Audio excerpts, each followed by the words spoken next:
Et j'ai annoncé à mes parents après mon stage en troisième que j'allais faire des études de médecine. Là, ça a été un peu la panique parce qu'ils se sont dit mais c'est impossible, comment tu vas faire? Et je leur ai dit vous inquiétez pas, je vais devenir médecin et je vais réussir la première année. Une fois que tu as réussi ta première année de médecine, on pense souvent que c'est simple. Là par exemple je suis en deuxième année, c'est pas du tout plus simple. En termes de quantité de cours, c'est similaire. Et en termes de difficulté, c'est limite plus dur. Faut pas oublier qu'une personne en première année de médecine, c'est une personne qui peut prendre ta place potentielle. Déjà, est-ce que c'est vraiment à ce point? J'ai entendu des histoires comme quoi certains étudiants de médecine en première année vont pirater l'ordi d'une personne pour qu'elle ait plus de cours ou pour changer son emploi du temps, comme ça elle rate les cours. Enfin, que c'était vraiment un truc où on se poignardait dans le dos. Est-ce que c'est à ce point?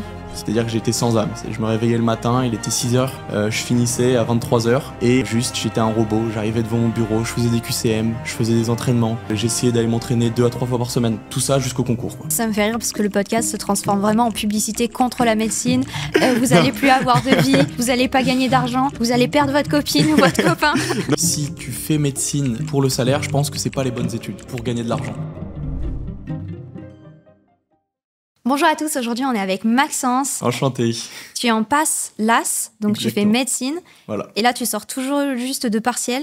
C'est ça, de la deuxième année de médecine du coup, et là je viens de finir, il me reste plus qu'une épreuve, mes partiels, exactement. Ça va, c'est pas trop dur parce que là il est 19h. Bah là ça faisait un mois que j'étais pas trop sorti de ma chambre, donc ça fait un peu bizarre, mais on fait, c'est important. Et t'as révisé avant de venir? Ouais, dans les transports, j'ai quand même lu mon cours pour le partiel de demain, donc faut pas oublier quand même c'est important les études de médecine, donc je suis obligé de réviser tout le temps, quoi. Bah en tout cas, merci d'être là parce que je sais à quel point c'est dur et du coup, tu as dégagé du temps alors que tu es en partiel. Je pense que ça va aider énormément d'élèves qui s'intéressent à cette filière et on va pouvoir en parler un peu sans tabou. Ouais. Donc déjà, première question que j'aime bien me poser, c'est est-ce que quand tu étais petit, le petit Maxence voulait déjà être médecin ou pas du tout?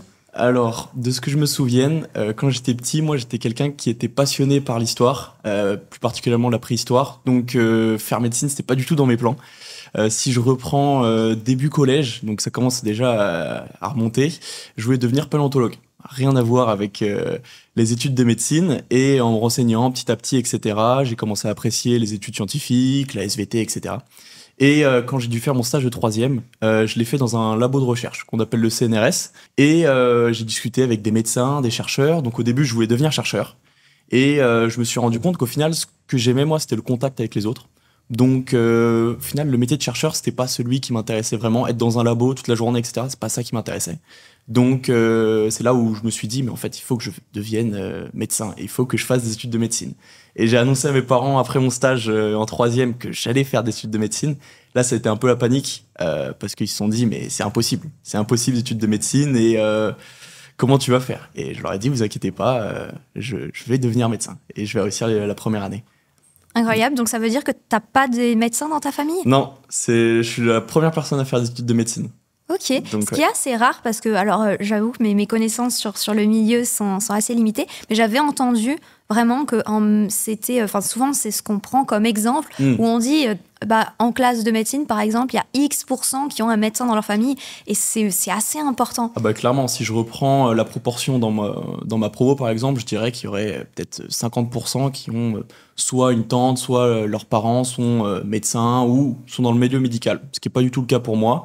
Donc, c'est toujours sympa, quoi. C'est gratifiant. Et du coup, qu'est-ce qui t'a, vu que t'as pas d'exemple précis, pourquoi tu t'es dit je veux faire médecine?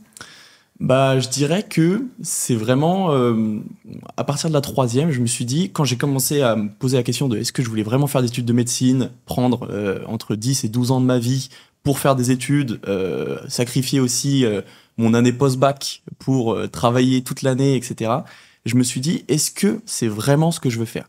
Je me suis vraiment fait une introspection sur mon lit, etc. Régulièrement, mes parents me posaient la question, est-ce que t'es vraiment sûr, etc. Et au final, je me suis dit qu'il y avait que ça. Il y avait vraiment que ça. C'est-à-dire que quand j'ai commencé à travailler en première année de médecine, c'était vraiment uniquement dans le but de devenir médecin. Il n'y avait pas d'autres métiers qui m'intéressaient. C'est-à-dire quand il y a eu Parcoursup, etc., j'ai mis que des facs de médecine et pas de STAPS, je voulais devenir médecin, point. Donc voilà, quoi. Qu'est-ce qui fait que la médecine, c'est aussi dur? C'est tout le temps pris comme l'exemple. Ah, c'est les études qui sont hyper difficiles. Pourquoi la médecine? Moi, je dirais premièrement parce qu'il y a déjà un système de concours. Là, tu pourrais me dire que, par exemple, en prépa ou quoi que ce soit, il y a aussi des concours. Mais le fait que ça soit en rapport avec le corps humain et qu'il y ait quand même un nombre de places très limité, surtout qu'il y a avec l'arrivée des prépas, etc., le niveau monte d'année en année, je dirais, en médecine, parce que les prépas essaient de faciliter, entre guillemets, en donnant des tips. Et plus on avance, plus il y en a. Et du coup, il y a beaucoup de concurrence en première année de médecine. Plus une quantité de cours qui est vraiment affolante, c'est-à-dire que là j'ai encore mes cours chez moi, je dirais que ça arrive jusqu'à là, honnêtement. Ah ouais. La quantité de cours en première année de médecine, ça arrive jusqu'à là. Et ensuite, si on devait faire un gros récap avant de rentrer dans les détails, une fois que tu as réussi ta première année de médecine, on pense souvent que c'est simple. Là, par exemple, je suis en deuxième année, c'est pas du tout plus simple. En termes de quantité de cours, c'est similaire, c'est-à-dire que je vais encore avoir une pile comme ça à la fin de l'année. Et en termes de difficulté, c'est limite plus dur. Ok. Ouais, parce que ce qu'ils essaient de faire en première année, c'est de te faire apprendre un maximum de trucs qui n'est pas très intéressant pour la suite. C'est-à-dire que 80% des choses que j'ai appris l'année dernière, elles me sont plus utiles. Ok. Ouais, ça c'est un peu frustrant parce que tu te dis, j'ai passé du temps quand même sur ces cours. Parfois, je me disais que c'était intéressant et au final, j'ai dû les oublier pour apprendre de nouvelles connaissances. Et arrivé à la 4e année de médecine, ce qui est compliqué, c'est que là, tu deviens salarié à l'hôpital. On dit que tu es externe, donc tu as un rôle clé dans l'hôpital. C'est-à-dire que tu commences à prendre en charge des patients, tu commences à à être avec les médecins seniors qui t'expliquent vraiment comment l'hôpital marche, etc. Et en parallèle, il va falloir que tu travailles aussi ton concours pour rentrer en spécialité. C'est-à-dire que faut soit être médecin généraliste, chirurgien, psychiatre, etc. Et du coup, le matin, tu as stage à l'hôpital. Souvent, tu commences à 6h, tu finis à 13h, tu manges et tu rentres. En fait, tu vas à la BU jusqu'à 23h. C'est ça la difficulté. Et une fois arrivé en 5e année de médecine, c'est que là, tu prépares ton concours qui est en 6e année. Et là, tu sors plus. C'est limite pire que la première année de médecine parce que la quantité de cours, en fait, t'apprends. Il y a environ plus de 30 spécialités en médecine. Et du coup, tu dois apprendre les 30 spécialités. Tu as des bouquins qu'on appelle des collèges. Ils sont gros comme ça, chacun, environ plus de 500 pages. Et tu en as 30 à apprendre. Et tu as des QCM dessus. Et tu as aussi un oral en fin d'année avec une situation où il y a un acteur qui te dit voilà, j'ai mal ici, il faudra faire ça. Et donc là, c'est là où c'est compliqué. Parce que là, c'est plus un concours seulement avec la fac, c'est-à-dire que 1000 personnes environ. Là, c'est un concours national en plus. C'est-à-dire que t'es contre 10 000 personnes qui ont réussi comme toi toutes les années de médecine. Donc, c'est que des gens brillants. C'est ça qui fait la difficulté, je pense, des études de médecine. J'ai plein de questions qui viennent. Je pense que ça va être super intéressant. Mais avant que je te pose pas mal de questions sur qu'est-ce que tu veux faire plus tard comme métier, etc. Est-ce que tu peux revenir précisément sur ta première année, parce que c'est vrai que comme tu dis, la deuxième est aussi dure. Ouais. Mais dans un premier temps, c'est la première année qui fait peur à beaucoup de lycéens qui veulent s'engager. C'est sûr. Du coup, pour expliquer, là, depuis 2020, il y a quand même une réforme avec la première année de médecine. C'est-à-dire qu'avant, ça s'appelait la PACES. Je sais pas si tu avais déjà entendu parler de ça. Ouais. Du coup, c'était la voie unique pour aller en première année de médecine. Soit tu la réussissais, tant mieux, t'allais en deuxième année de médecine, ou, n'oublions pas, il y a quand même l'accès à faire dentiste, pharmacien et kiné. Faut pas oublier qu'au final, je dis première année de médecine, mais c'est quand même un abus de langage. Ça reste quand même, on appelle ça première année de MMOPK, donc médecine, maïeutique aussi, il y a sage-femme, j'ai oublié, odontologie et kiné. Et du coup, à partir de 2020, ça s'est séparé en 2 voies. Là, ça va être un peu compliqué, il va falloir rester accroché. Il y a la voie maintenant qu'on appelle une passe, donc ça reprend un peu le concept de PACES, mais seulement ils ont développé la partie médecine plus une licence à côté. Parce que ce qui était reproché à la PACES, c'est qu'une fois que tu loupais ta première année de médecine, entre guillemets, soit tu redoublais pour retenter, soit tu t'arrêtais et tu avais perdu 1 an de ta vie. Là, l'avantage avec la passe, c'est que, imaginons que tu loupes la première année de médecine, tu as encore le droit d'avoir une nouvelle chance, mais par contre, on appelle ça une LAS. Et du coup, ça fait passe, puis LAS 2 si tu loupes, mais ils ont créé du coup la deuxième voie qui s'appelle LAS 1 et LAS 2. Donc au final, si tu loupes, tu te retrouves en LAS 2. C'est entre guillemets ça qu'il faut retenir. Et du coup, là, va falloir s'accrocher. Ouais, exactement. Imaginons que tu fais une passe et que tu loupes, tu te retrouves dans la licence dans laquelle tu as travaillé durant l'année en parallèle de la médecine. Imaginons que tu avais fait une passe avec une mineure, on appelle ça une licence sciences de la vie, donc SVT, et tu te retrouves en licence de biologie en LAS 2, on appelle ça. Okay. Et tu peux encore candidater avec un concours un peu différent, mais que contre des LAS, pas contre les passes. Et il y a aussi la voie du coup LAS 1, où en fait, suivant les facs, t'as en deuxième année 50%, moi par exemple pour ma fac, c'est 50% de personnes qui viennent de passe et 50% qui viennent de l'AS 1, 2 et 3, parce que ça peut aller jusqu'à la troisième année. Okay. Il y a un système de chance, en tout cas ça c'est propre un peu à Paris, c'est-à-dire que t'as 2 chances, 2 candidatures potentielles pour aller en deuxième année de médecine. Une fois que ça c'est fait, c'est fini, tu peux abandonner de l'idée de faire médecine et tu te réorientes vers quelque chose d'autre. Okay. Et faut pas oublier que du coup les facs sont quand même différentes suivant, parce qu'elles sont toutes un peu indépendantes, mais à Paris elles se regroupent un petit peu dans ce principe-là. Et du coup il y a la possibilité de faire une LAS 1. Moi c'est ce que j'ai fait parce que ce qui m'intéressait c'était quand même de faire une licence à côté. Et du coup si on devait faire un parallèle entre les deux, même s'il est un peu grossier, une passe, c'est 75% du temps de la partie médecine et 25% du temps de la partie licence.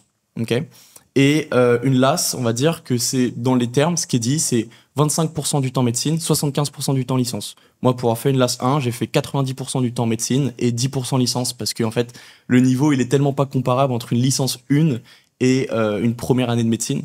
Et là où on retrouve un peu il y a un peu des débats, les débats actuels sur la première année de médecine, d'ailleurs, ils pensent encore changer, c'est que les gens, en ayant fait une LAS, n'est pas le même niveau que les gens ayant fait une passe, parce qu'ils considèrent qu'on a fait moins de médecine, alors que l'allègement de programme, il se situe sur des parties qu'on ne retrouve pas en deuxième année. Donc voilà, ça c'était un peu le point, et du coup, pour revenir, moi, du coup, j'ai fait une LAS 1 par pur choix stratégique, parce que déjà de une, c'était plus proche de chez moi, la licence où j'allais, plus la partie médecine, et de deux, parce que je m'étais renseigné sur les statistiques, etc., et j'avais trouvé ça plus avantageux, quoi. Ok. Donc voilà. Et comment, pour toi-même, ça s'est passé la première année? Ok. Alors, il faut savoir que du coup, l'année de médecine, elle reprend pas en septembre, comme tout le monde, elle reprend la deuxième semaine d'août. Ah ouais? Ouais.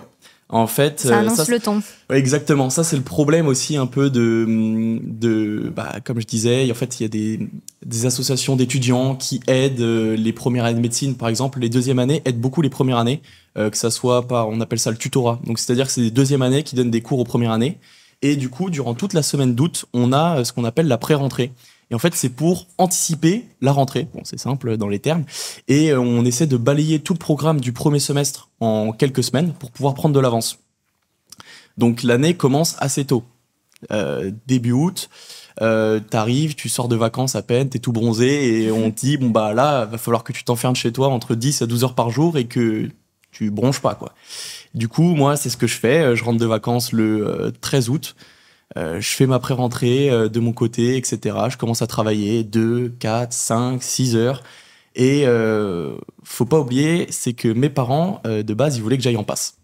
Sauf que moi, j'avais fait mes recherches de mon côté, etc. J'avais dit, je veux une LAS 1, je me suis renseigné, je sais que c'est bon. Et ils m'ont regardé en vrai, ils m'ont dit, mais tu vas pas réussir en fait, la LAS 1. Je fais, ok, pas de souci. Ils avaient pas trop confiance à moi à l'époque, parce que c'est vrai qu'en terminale, j'étais quelqu'un qui avait quand même un petit peu de facilité, donc qui travaillait pas forcément. Donc il me disait, mais tu vas pas réussir à prendre le rythme 10 heures par jour alors que je travaillais à peine 1 heure quoi durant la semaine. Et comme je disais, la médecine c'est quelque chose qui vraiment vient au fond de toi. Et une fois que je suis arrivé le 14 août à la pré-rentrée, je me suis dit ok, c'est parti. J'ai commencé petit à petit à avoir une routine de travail, à essayer de comprendre comment les matières s'articulaient entre elles.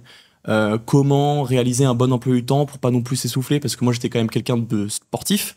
Et en travaillant 10 à 12 heures par jour, il va falloir assumer la charge mentale travail, puis ensuite essayer d'assumer faire du sport et tout à côté. Et ça, c'est quelque chose qu'on reproche aux étudiants, et c'est ce que j'essaie de prôner aussi, c'est que il faut faire du sport à côté de la première année de médecine, c'est important pour la santé mentale. Et du coup, c'est ce que j'ai essayé de faire. Donc on arrive au mois de septembre. Mois de septembre assez compliqué parce que là c'est vraiment le début, tu vas à la fac, les profs te mettent la pression et c'est surtout là où tu vois tous tes concurrents. Faut pas oublier qu'une personne en première année de médecine, c'est une personne qui peut prendre ta place potentielle. Donc moi, si on faisait un peu le résumé, il y avait environ en LAS, il y avait 600 personnes pour entre guillemets 110 places. Ok. Et comme je t'avais dit, il y a des systèmes de LAS 1, LAS 2, LAS 3 parce qu'une LAS 1, du coup, n'a pas fait le programme de médecine, alors qu'une LAS 2 a forcément fait le programme de médecine. C'est-à-dire qu'il a loupé son année. Et du coup, ce qu'ils ont fait, c'est que les LAS 1 restent entre eux. Ils ont un concours qui est pareil que les LAS 2, LAS 3, mais par contre, ils ont un quota. C'est-à-dire que j'avais 23 places pour entrer en première année de médecine, alors que les LAS 2 et les LAS 3, eux, avaient 87, un truc comme ça. Ok. Donc, du coup, là, ça venait, il y avait, je crois, plus de 350 personnes pour 23 places en médecine. Donc là, tu prends un petit coup de pression quand tu arrives dans l'amphi avec tout le monde, tu te dis, bon, bah, qui va réussir à y aller, quoi. Et du coup, je commence à m'enfermer dans ma chambre. À côté, j'ai appris un truc pas très cool, c'est-à-dire que ma grand-mère a eu un cancer. Donc on a appris ça, c'était assez fulgurant. Donc là, j'ai dû aussi m'organiser sur le côté, il va falloir que j'aille la voir à l'hôpital parce qu'on a appris qu'il était incurable. Et du coup, le premier semestre, c'est un peu divisé entre le matin, je travaille, l'après-midi, je travaille, mais à l'hôpital avec ma grand-mère parce que je voulais passer un maximum de temps avec elle. On savait pas trop combien de temps ça allait durer. En plus, à côté, il y a des amis qui disent mais pourquoi tu sors plus, etc. Tu dois assumer parce qu'il y a aussi un système d'examen blanc pour t'entraîner jusqu'au concours, pour remettre un peu dans l'échelle temporelle. Du coup, j'ai commencé à travailler milieu août et vu que c'est un système de 2 concours, semestre 1, semestre 2, le concours du semestre 1, il était en janvier. Donc, ça veut dire qu'il faut que tu travailles de août jusqu'à janvier, te souvenir des cours que tu as fait en août. Et du coup, j'ai essayé de travailler.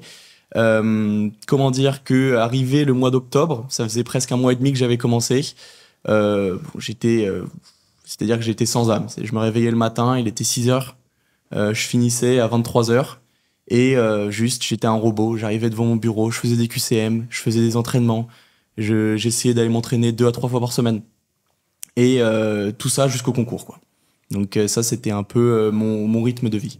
Ouais, c'est super intéressant d'avoir ton expérience.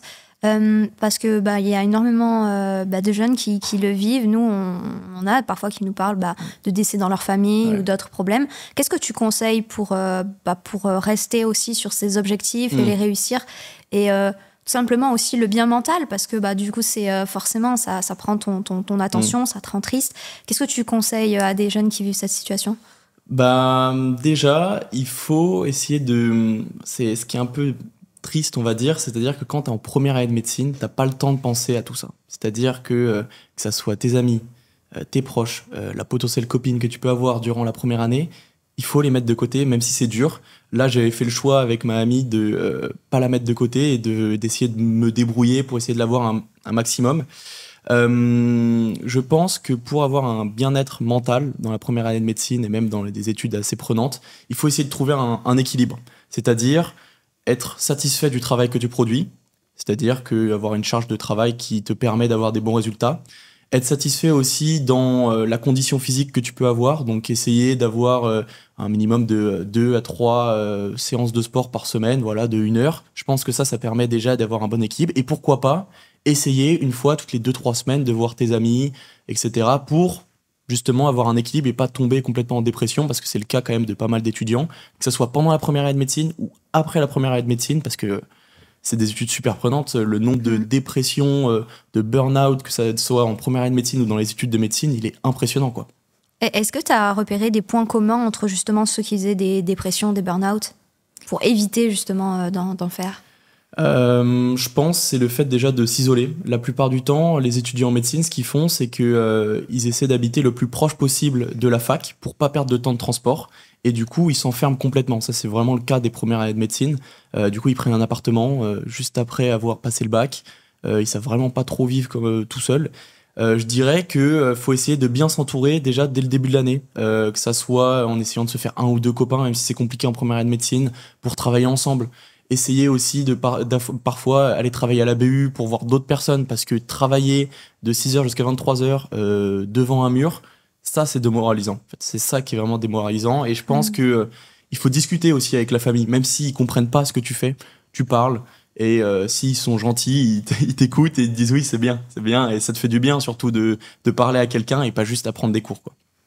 Ouais, donc c'est pas un mythe, la dureté des études de médecine. Non, vraiment pas du tout. Franchement, je pensais aussi que les gens, ils en faisaient trop, etc. Et une fois que je suis rentré dedans, que j'ai commencé à plus rien faire de ma vie, vraiment, c'est le terme, juste travailler et être stressé tous les matins parce que le concours il approche, ou t'avais l'impression d'avoir pris du retard parce que juste t'es allé sortir, prendre l'air 20 minutes, t'as l'impression d'avoir pris un retard de fou. Ouais, c'est ce qui est dur aussi avec la première année de médecine, c'est le sentiment de culpabilité que t'as H24. C'est-à-dire que parfois, je me disais, là, j'arrive plus à travailler, ok, je vais aller faire du sport, je vais à la salle de sport. Je perds 1h30, je rentre à la maison et boule au ventre parce que pendant ces 1h30, j'aurais peut-être pu revoir un cours ou commencer un nouveau cours. Moi, j'étais quelqu'un aussi, j'aimais bien aller me promener juste voilà, pour prendre l'air. Parfois, mes frères, ils me disaient, bon, bah, ok, on va se promener 30 minutes. Je disais, ok, d'accord. Et pendant que je marchais, je pensais à mes cours et j'avais une boule au ventre en me disant, mais là, il y a d'autres personnes qui sont en train de travailler. Ils sont pas en train de marcher et juste profiter. Et je pense que ça, c'est un peu le cercle vicieux parce qu'il faut faire attention à ça, à pas avoir ce sentiment de culpabilité qui peut aussi te faire tomber mal moralement, quoi. Je pense qu'il y en a qui ont très peur vu ce que tu dis. Qu'est-ce qui t'aide à tenir, du coup? Qu'est-ce qui m'aidait à tenir? Déjà, je dirais cette gratification d'aller en deuxième année de médecine. Vraiment, je me réveillais tous les matins en me disant, ok, là, c'est un jour de plus et je me rapproche de mon objectif. Mon objectif, c'est d'aller en deuxième année de médecine. J'avais mis des post-it sur mon bureau avec, par exemple, si j'arrivais à réussir ma première année de médecine, j'allais faire un petit voyage sympa que j'avais envie de faire. Ou si je réussis ma première année de médecine, voilà, c'est un pas de plus pour devenir médecin. Et quand c'est ton rêve, ça, c'est vraiment la motivation. Ça, c'est vraiment ce qui m'a permis de tenir. Je pense c'est le fait d'aller en deuxième année de médecine, d'avoir une année un petit peu moins prise. Parce que voilà, faut pas. La deuxième et la troisième année de médecine, c'est compliqué. Mais voilà, j'ai bien profité de septembre jusqu'à novembre. Et là, depuis novembre, je me remets à travailler pour les partiels qui sont actuellement. Et voilà, c'est vraiment la deuxième année de médecine, c'est vraiment un objectif. Voilà. Ok. Et t'as dit que tes parents n'y croyaient pas trop parce que t'étais pas très travailleur. Est-ce que t'as pas eu aussi une motivation à prouver que t'en étais capable? Bien sûr que si. C'est-à-dire que au début, la première fois, quand tes parents ils te disent que peut-être que tu vas pas réussir la première année de médecine parce que ils te sentent pas, quoi. Mais en vrai, ils avaient raison. Si je prends un peu de recul, le week-end je travaillais pas. Pour le bac, je me suis pris un peu à la dernière minute, les 2-3 semaines avant. J'ai jamais réellement aimé travailler parce qu'au final, les matières m'intéressaient pas au lycée. Et une fois arrivé en première année de médecine, je sentais que j'étais prêt mentalement et physiquement à me dire, ok, là, je vais travailler 10 heures par jour et je vais prouver à mes parents, entre guillemets, que oui, votre fils, il est capable de réussir cette année et en plus, il va bien la réussir, quoi. Si tu devais faire un peu un portrait robot des meilleurs étudiants en médecine, est-ce que c'est ceux qui, comme toi, peut-être ont un peu eu des facilités et donc n'ont pas forcément poussé à bloc leur travail, mais qui ont une certaine résistance au stress, parce que ça voulait dire, voilà, si tu t'es pris à la dernière minute, qu'il y a quand même une bonne résistance au stress, ou est-ce que c'est des personnes qui sont très habituées à travailler depuis tout petit? Est-ce qu'il y a des caractéristiques chez les meilleurs Déjà, je voulais remettre quelque chose en place, c'est-à-dire que, par exemple, si je prends dans mon lycée ou quoi que ce soit, les meilleurs, on était quand même plusieurs à faire la première année de médecine. Je suis le seul à être sorti, alors que j'étais la personne, si on faisait un classement un peu de toutes les personnes qui allaient en médecine, j'étais celui qui avait la moins bonne moyenne. Bon, j'avais pas une moyenne catastrophique, j'avais entre 15 et 16, mais voilà, celle qui avait 19, elle a pas réussi du premier coup, quoi. Ok. Donc, je dirais que ça dépend, premièrement, de ta capacité à apprendre beaucoup d'informations. Le lycée, certes, ça entraîne, mais une leçon d'SVT, ça fait 5 pages. Un cours de médecine, ça en fait entre 30 et 40. Et t'en as peut-être 40 comme ça à apprendre. Donc, ça veut pas dire grand-chose, je trouve, le lycée. Ensuite, je dirais que c'est ceux, comme je disais, qui arrivent à trouver cet équilibre. C'est-à-dire que les personnes qui vraiment réussissent la médecine, je pense, c'est ceux qui ont eu un équilibre parfait entre le travail, un bien-être mental, que ce soit par faire de la musique, piano, etc., sport, et aussi ne pas couper court complètement aux relations que tu peux avoir avec tes amis ou quoi que ce soit. Je pense que ça, c'est vraiment le portrait robot, et surtout avoir une résilience, c'est-à-dire que faut accepter que pendant 1 an, 10 mois, tu vois personne presque. Et ça, tout le monde ne l'accepte pas, et il y a des personnes qui, au milieu de l'année, lâchent petit à petit, travaillent 10, 8, 6, jusqu'à 4, et au final, ils arrivent au concours, ils se font balayer avec 4 sur 20, et c'est fini, quoi. Donc, je dirais, voilà, c'est plusieurs petits facteurs, le fait d'accepter de ne pas avoir de vie pendant 10 mois, ensuite, avoir un bien-être, avoir un cocon qui est quand même assez tranquille, et ensuite, si je devais prendre un autre facteur autour de moi, etc. En vrai, non, je pense que c'est vraiment les deux choses en symbiose qui font que ça marche bien, quoi. Et t'as dit que t'avais un rêve, donc ça te faisait tenir. T'as un métier spécifique en tête? Alors, ça c'est un petit peu drôle, c'est un peu le paradoxe des étudiants en médecine, c'est-à-dire qu'avant de rentrer en première année de médecine, t'as une idée toute faite de ce que tu vas faire, et une fois que tu commences tes études, là, depuis environ 6 mois, je me suis dit, ok, non, c'est peut-être pas ça que je veux faire. De base, moi, je suis quelqu'un, je déteste la routine. ce qui est un peu paradoxal avec la médecine, parce qu'au final, tu vas juste à la bibliothèque et tu révises. Mais de base, je voulais travailler en tant que médecin urgentiste au SMUR. Il y a 2 facteurs qui ont fait que je pense pas le faire. Je dis ça se trouve, je vais faire. Hein. Mais le premier facteur, c'est-à-dire que du coup, pour être médecin au SMUR, il faut faire la spécialité urgentiste. Et si on regarde, bon, si les personnes ont déjà appelé le SAMU ou quoi que ce soit, ceux qui interviennent, c'est souvent des personnes de plus de 50 ans. Donc, c'est-à-dire que c'est des personnes qui ont beaucoup d'expérience sur le terrain. Et pour avoir cette expérience, il faut travailler à l'hôpital. Mais dans la partie urgence. Et c'est vrai qu'on voit un peu de tout. Moi, c'est peut-être pas forcément ce qui m'intéresse. Et surtout avec médecin urgentiste, c'est que t'as pas de vie. Là, je me suis rendu compte avec la première année de médecine que j'avais pas envie de ne plus avoir de vie comme j'ai eu. Ça m'a fait aussi relativiser sur le fait de faut profiter de la vie. C'est-à-dire que parfois, on se dit tout est un peu banal. Mais une fois que tu sors de la première année de médecine, aller voir tes potes 2 heures sans culpabiliser, c'est un truc incroyable. La première chose que j'ai faite, je crois, en sortant de la première année de médecine, c'est j'ai dit à mes frères, ok, on va aller se balader tous ensemble pendant 1 heure. Il faisait beau, c'était l'été. On allait se balader, c'était tranquille. Ensuite, je suis allé faire la fête. Et du coup, ouais, je pense que ça, c'est vraiment top. C'est voilà. Ok. Il y avait une petite partie que j'ai dû oublier de répondre. Et du coup, maintenant, qu'est-ce que tu veux faire ? Et maintenant, oui, c'est ça. Et maintenant, je pencherai plus. Là, j'ai fait un stage, là, il y a pas longtemps, en anesthésie-réanimation. Et ça touche sur pas mal de choses. Ça, je trouve ça sympa. Et j'ai aussi découvert le métier de chirurgien orthopédique. Donc, c'est tous ceux qui réparent un peu les fractures, etc. Bon, c'est un peu comme le BTP. C'est-à-dire qu'ils utilisent vraiment des outils assez impressionnants. Et j'ai vraiment aimé l'ambiance du bloc opératoire. J'ai aimé comment les chirurgiens orthopédiques étaient entre eux. Je pense que ça peut être quelque chose qui pourrait me motiver par la suite. Après, l'avantage des études de médecine, c'est que tu fais une multitude de stages justement pour choisir quelle spécialité tu vas faire, quoi. Et c'est quand que tu dois faire ce choix final ? C'est une fois qu'on appelle ça, il y a du coup le concours de 6e année, on appelle ça les ECN. Du coup, c'est à la suite de ce choix-là, tu as encore un classement. Et c'est suivant le classement que tu peux choisir. Par exemple, le premier, il aura tous les choix. Et par exemple, si tu finis dernier, il reste que les spécialités que les gens n'ont pas pris, quoi.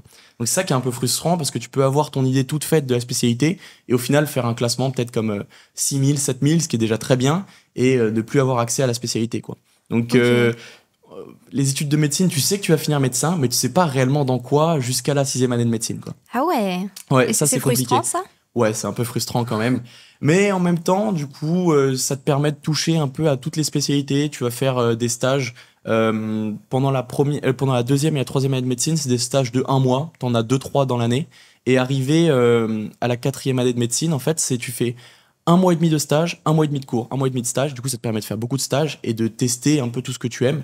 Et je pense que c'est bien de pas s'enfermer directement dans une spé parce que ça te permet de prendre de l'expérience dans chacune des spé. On sait pas, ça se trouve, quand tu serais chirurgien, il faudrait avoir des capacités un peu en gynécologie, je sais pas pourquoi. Et voilà. Donc, moi, je trouve que c'est frustrant, mais en même temps, ça permet de toucher un peu à tout, quoi. Et c'est pour ça aussi qu'on veut devenir médecin, quoi. On essaie de savoir le plus de choses possible sur tout. Donc, voilà. Ouais, c'est frustrant, mais moi j'aime bien ce côté-là. Ok. Et c'est quoi les top spécialités et celles qui sont le moins moins prises ? Je vois ce que tu veux dire. Alors, top spécialité, je te dirais que ça serait, c'est même sûr, hein, les spécialités qui partent le plus vite, on le croit pas, c'est ophtalmo. Ok. Ouais. Dermato. Ok. Et chirurgien plastique. Ça, c'est vraiment les 3 spé qui partent le plus vite. Je pourrais te justifier ça parce que chirurgien plastique, il y a quand même l'aspect financier, ça on va pas se le cacher. Et dermato et ophtalmo, ça reste des spé où quand tu travailles à l'hôpital public, ça te permet, parce que quand tu es par exemple médecin urgentiste, tu fais des gardes ophtalmo ou dermato, souvent tu es dans ton cabinet et du coup ça te permet d'avoir un rythme de vie assez tranquille et en plus la rémunération elle est vraiment sympa, quoi. Donc c'est pour ça que ces spé partent comme ça.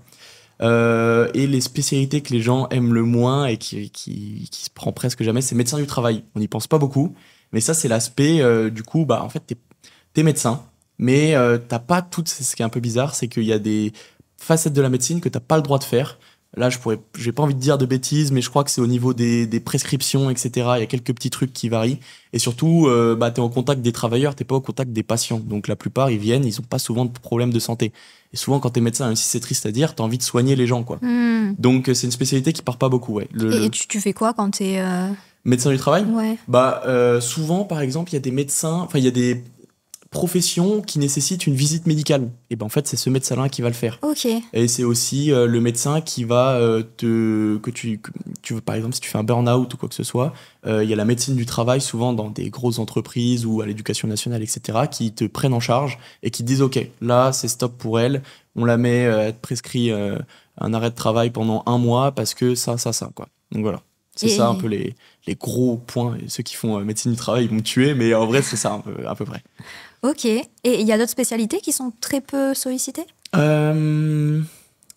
Là, comme ça, je dirais pas, mais la spécialité qu'on pense un peu comme la moins bien, c'est médecin généraliste.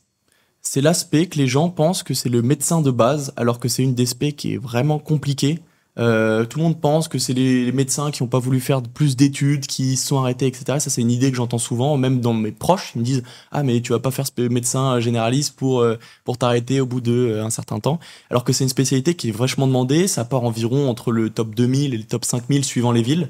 Parce qu'il faut pas oublier aussi, pendant le concours, tu as le système de spécialité et tu as aussi le système de ville où tu vas aller. Tu dois choisir, par exemple, si tu veux aller faire ta spécialité ophtalmologie à Paris, bah du coup tu vas faire tous les hôpitaux à Paris, quoi. Et au final, médecin généraliste, c'est une spé qui part quand même assez vite parce que c'est une spécialité qui touche un peu à tout. Ça te permet de pas être en rupture avec, par exemple, je sais pas, avec si tu fais cardiologue, tu vas faire que de la cardiologie. Tu vas peut-être travailler la petite veine du cœur qui se situe à gauche et ça va être ton métier pendant 40 ans. Alors que médecin généraliste, certes, t'es pas spécialisé dans tout, mais t'es bon dans à peu près tout.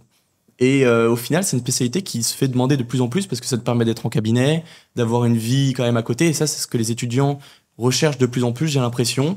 C'est ne pas non plus être enfermé dans la boucle médecine, juste métro, médecine, et tu rentres chez toi, tu vas à l'hôpital et c'est tout, tu penses à tes patients tout le temps. Donc médecin généraliste, ça c'est vraiment l'aspect qu'on pense justement pas très bien, alors qu'au final, c'est top comme spé. C'est vraiment top. Et est-ce que tu as un petit peu des anecdotes surprenantes sur tes études ou sur la médecine en général ? Je réfléchis. En termes d'anecdotes, qu'est-ce que je réfléchis un peu à ce qui s'est passé. Des choses que les gens qui sont pas dans ce domaine trouvent vraiment très surprenants, ou des choses qui surprennent quand tu arrives en première année ? Je dirais, c'est surtout par exemple là ce que je me suis rendu compte en 2e année de médecine, c'est à quel point il y a un système d'entraide. C'est-à-dire que quand tu es en première année de médecine, t'es dans une autre fac, et une fois que tu arrives en 2e année de médecine jusqu'en 6e année de médecine, tu es à l'hôpital. C'est-à-dire que il y a l'hôpital, et à côté, tu as juste la fac de médecine, c'est au Kremlin-Bicêtre, là juste à côté. Et il y a un système d'entraide et c'est vraiment une ruche, on appelle ça. C'est tout le monde, tu vas parler à un 5e année de médecine, bon bah ok, je t'aide pour comprendre ce cours-là, etc. Et je m'attendais vraiment pas à ça parce qu'en première année, t'es complètement livré à toi-même. C'est limite, tu donnes une information, c'est comme si tu venais de donner ta place, quoi. Donc tu sors d'une première année où tu discutais avec personne à une 2e année où tu discutes avec tout le monde. Tout le monde est super sympa, que ça soit les enseignants qui sont eux-mêmes médecins dans l'hôpital juste à côté, que ça soit les étudiants en médecine qui sont en 4, 5, 6e année qui ont déjà vécu ce que tu as vécu et t'expliquent tout. Tu vas à la bibliothèque, tu dis bonjour à tout le monde pendant 20 minutes. Franchement, ça c'est vraiment ce qui m'a surpris en arrivant en 2e année. Ok. Et comment ça se fait que ce soit autant différent ? Parce qu'il n'y a plus de concours. C'est ça aussi. C'est pour ça qu'on dit que à partir de la 2e année, t'as fait le plus dur, alors que pas trop. C'est que durant cette période-là, t'as plus ce système de concours. Il faut juste que tu valides comme une licence normale. C'est avoir 10, quoi. T'as 10 et tu valides, quoi. Donc voilà. Ok. Et est-ce que si tu devais vraiment reprendre tes études de médecine, en sachant ce que tu sais aujourd'hui, est-ce qu'il y a des erreurs que tu ferais pas, des choses que tu changerais ? Je dirais, je pense, ne pas autant me restreindre. C'est vrai que parfois, je me disais, ok, là, je voyais mes amis quand même assez peu. Je dirais une fois toutes les 3 semaines, une fois tous les mois. Je pense que j'aurais pu me permettre, mais forcément, je parle parce que j'ai réussi, etc. Mais j'aurais bien aimé peut-être les voir une fois toutes les semaines, une fois toutes les 2 semaines. Moi, j'étais quand même assez solitaire, donc je me suis pas trop rendu compte de ça. Mais quand je parle avec les autres étudiants en 2e année de médecine, eux, ils sont quand même, ils sont pas privés, quoi. Il y en a, voilà, toutes les semaines, ils faisaient leur petite sortie du vendredi soir, etc. Alors que moi, pas du tout. Donc, je pense que ça serait vraiment le point que je reprendrais. Et je pense que c'est cet aspect-là, la partie prendre un petit peu plus de temps pour moi et pas non plus trop vivre à travers les cours. C'est-à-dire que je m'endormais, c'était avec un cours, quoi. Donc peut-être pas ça. Ok. Et tu penses qu'en faisant ça, tu as même plus de chances de réussir parce que peut-être que ça fait baisser le stress ou ça fait... Je pense honnêtement que certes, il faut travailler, mais encore une fois, on revient sur ce système de faut trouver l'équilibre entre réussir à bien travailler et ne pas non plus vivre qu'à travers la première année. Il y a beaucoup de gens qui réussissent la première année en travaillant 6 à 8 heures par jour et pas 10 à 12 heures comme j'ai pu faire. Je me suis vraiment mis énormément la pression pour réussir, mais ça dépend aussi de chacun. Donc franchement, ouais, c'est ça. Je pense que c'est propre à chacun. Il y a beaucoup de personnes... Chacun vit sa première année de médecine d'une façon différente. Moi, j'ai vécu une bonne année dans la partie études. Dans la partie personnelle, c'était moins bon. D'autres diront que dans la partie personnelle, ils ont vécu, c'était trop top. Leur famille était super, tout allait bien. Mais par contre, dans la partie études, toute l'année, ils n'ont pas eu des bonnes notes. Mais au concours, ils ont réussi à se réveiller. Donc voilà, tout le monde vit une année de médecine un peu différente, quoi. J'aimerais qu'on aborde un petit peu les clichés parce qu'il y en a beaucoup. Tu vas pouvoir les démentir ou les confirmer. Déjà, est-ce que c'est vraiment à ce point? J'ai entendu des histoires comme quoi certains étudiants de médecine en première année vont pirater l'ordi d'une personne pour qu'elle ait plus de cours ou pour changer son emploi du temps, comme ça elle rate les cours. Enfin, que c'était vraiment un truc où on se poignardait dans le dos. Est-ce que c'est à ce point? Alors, c'est pas au point de pirater, etc., mais il y a quand même cet aspect de si je donne une information ou j'aide un étudiant, c'est potentiellement ma place qui part, parce que vraiment les places pour la deuxième année de médecine, ça joue à 0,1 quoi. C'est-à-dire que y a des personnes, s'il y a 110 places, le 110e il a eu peut-être 16 et le 111e il a 15,98 quoi. Ouais. Et avec le système de QCM, etc., si tu donnes une information, il y a potentiellement ta place qui part. Donc il y a vraiment pas de système d'entraide entre les étudiants, à part avec moi je m'étais fait un ami vraiment très proche avec qui j'ai fait toute mon année, et il y avait que entre nous ça marchait. C'est bien ça, hein. Ouais, c'est sûr, c'est important. Je pense que ça c'est le conseil aussi que je pourrais donner, c'est vraiment essayer de se faire 1 ou 2 potes, pas plus. Après ça fait beaucoup, il y a toujours des systèmes, des gens qui vont se dire ah mais lui il a eu une bonne note au dernier, il va me doubler c'est sûr. Ok, je lui donne les mauvaises informations, s'il me pose une question je lui réponds faux ou quoi que ce soit. Et du coup c'est important d'avoir ce pote en qui t'as vraiment confiance à 100%. Et du coup voilà, avec lui par contre, par exemple, c'est vraiment, on s'appelait des fois à 1h du mat, ouais ok, t'as compris cet exo là? Non ok, donc on s'appelle en fast time, on essaie de le faire ensemble. Mais il y a vraiment ce système là, des fois il a réussi ou tu lui as piqué sa place?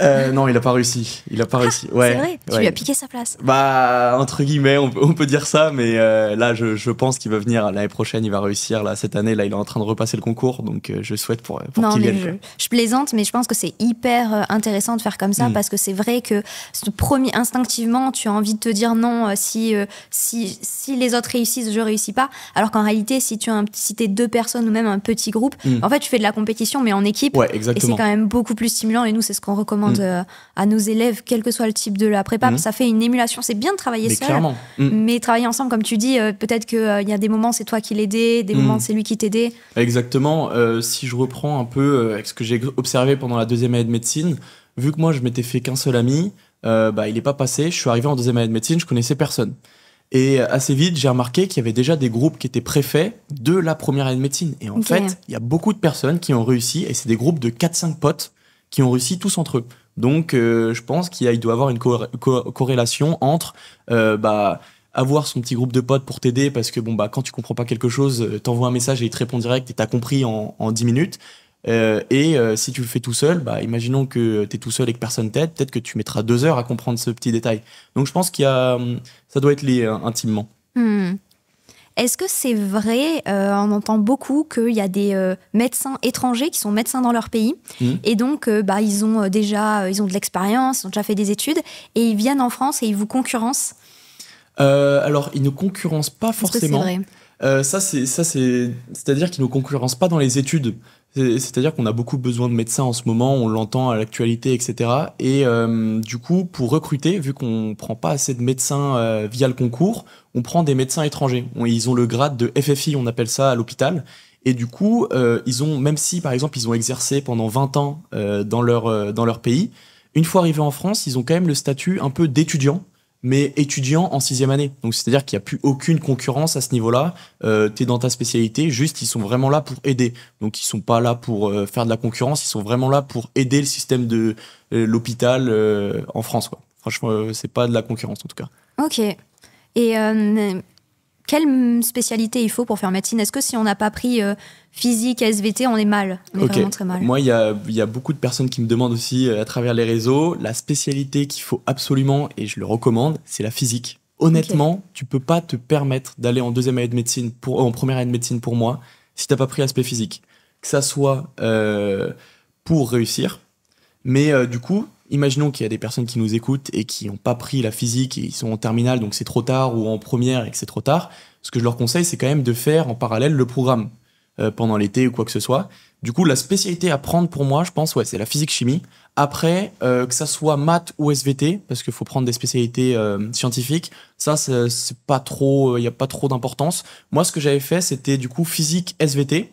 J'avais abandonné les maths en première, mais dans mon lycée, on pouvait faire une option qui s'appelait maths complémentaires. Je sais pas si ça existe partout, mais du coup, ça me permettait au final de rien abandonner et je suis arrivé en première année avec des bases solides partout. Okay. Donc voilà. Ok. Est-ce qu'il y a beaucoup d'étudiants qui font médecine pour le salaire? Alors, je vais te répondre très simplement. Si tu fais médecine pour le salaire, je pense que c'est pas les bonnes études pour gagner de l'argent. Là, je vais parler de quelque chose qui fâche un peu pour les personnes au-dessus, mais c'est-à-dire que quand tu es étudiant en médecine, jusqu'à la 4e année, donc tu arrives en bac plus 4, tu as gagné 0 €. Alors qu'imaginons que tu fais une alternance ou quoi que ce soit, dès le bac plus 2, tu gagnes 1 000 €, quoi. Donc déjà, il y a ce système de, jusqu'à bac plus 4, même si tu fais un master, tu gagnes pas d'argent, je suis d'accord. Mais arrivé en bac plus 4, tu travailles environ 40 heures par semaine, et là, on te paye 1,50 € de l'heure. Ah ouais. 1,50 € de l'heure, arrivé en 4e année de médecine en bac plus 4. Tandis qu'il y a des personnes, ils sortent déjà de leur étude avec un BTS, donc ils ont fait bac plus 2, ils gagnent 2 000 € par mois, etc. Arrivé en 5e année de médecine, donc vu que tu travailles 40 heures par semaine, ça te fait environ 270 € au mois. Et ça, arrivé en 5e année de médecine, ça monte à 300 €. Et arrivé en 6e année de médecine, ça monte à environ 380 €. Donc ça veut dire que tu as un bac plus 6, tu as entre 25 ans environ. Si tu n'as pas redoublé aucune année, etc., tu as 25 ans, 26 ans. Et tu gagnes 400 € à peine par mois. Donc faire médecine pour l'argent, je pense que c'est la pire idée. Une fois que tu arrives dans ta spécialité, tu gagnes 1 600 € jusqu'à temps que tu finisses tes études, donc environ bac plus 12. Donc tu te retrouves à 29 ans, même si 1 600 €, voilà, il y a beaucoup de Français qui gagnent ça, il n'y a pas de souci. Mais quand tu as un bac plus 12, c'est peut-être pas forcément le salaire que tu t'attends. C'est que à partir de tes 30 ans, que là, tu vas commencer à avoir un salaire raisonnable. Donc faire médecine pour l'argent, il y a des gens, peut-être c'est leur motivation. Mais honnêtement, ils n'ont pas choisi le bon métier. S'il faut faire un métier pour l'argent, tu vas faire des études de commerce ou quoi que ce soit. Tu fais un bac plus 5, quoi. Tu fais pas un bac plus 12 pour gagner 1 600 € à la fin, quoi. Surtout qu'en termes, peut-être qu'il y a des médecins, comme tu disais, plastiques, qui vont gagner extrêmement bien leur vie. Mais ça reste quand même peut-être une minorité. Ouais. Et en plus de ça, le niveau d'effort, peut-être qu'en travaillant juste dans la finance, c'est peut-être moins difficile pour plus d'argent. Hein, je suis assez d'accord. Et donc, toi, c'est quoi vraiment tes motivations profondes? La motivation profonde, déjà, je pense que faut rétablir quelque chose, c'est que quand tu fais des études de médecine, faut pas avoir cet état d'esprit comme si tu allais sauver le monde. C'est essayer de faire un maximum de bien autour de toi, mais à ton échelle. Voilà, que ça soit dans l'hôpital dans lequel tu travailles, etc. Et c'est là où je m'y retrouve aussi un petit peu avec les réseaux. C'est voilà, ce que j'ai envie de faire dans la vie, c'est aider. Voilà, c'est ce que j'ai envie de faire. Aider, que ça soit pour les études de médecine, avec des conseils, quoi que ce soit. Aider les futurs patients que j'aurai. Je pense que c'est ça qui m'intéresse vraiment. Être au contact et il y a un patient qui arrive avec une pathologie X et il ressort de l'hôpital en n'ayant plus rien parce que tu lui as donné le bon traitement. Je pense qu'il n'y a pas plus gratifiant que faire ça, quoi. Donc c'est ça qui me motive. Ok. Et est-ce que tu as des expériences personnelles qui ont pu orienter ton choix? Tu as parlé de la maladie de ta grand-mère. Bon, tu avais déjà décidé de faire médecine à ce moment-là. Est-ce que c'est quelque chose qui t'a confirmé ou est-ce que tu avais déjà eu des déclics auparavant? Le déclic premier, comme j'avais dit, c'était le stage que j'avais fait pendant mon stage de 3e. Comme quoi, il ne faut pas négliger ce stage-là parce que parfois, il te permet vraiment d'ouvrir des vocations. Et du coup, ça, c'était vraiment le premier facteur. Et ensuite, j'ai commencé quand même à m'intéresser sur les réseaux à des étudiants en médecine qui partageaient leur vie. Et je me disais, mais en fait, c'est ça que je veux faire, c'est vraiment ça. Et par la suite, avec la première année de médecine, en voyant ma grand-mère, on lui annonce qu'elle a un cancer, il est incurable, de se dire, bon, bah, ok, je vais essayer d'agir pour que plus tard, je dis pas que je vais trouver la solution contre le cancer, mais peut-être d'ici que je finisse mes études, il y aura des solutions pour que le cancer, bon, bah, il soit plus incurable, ou en tout cas moins qu'il l'est maintenant, quoi. Donc je me dis, pourquoi pas essayer d'agir de ce côté-là, quoi.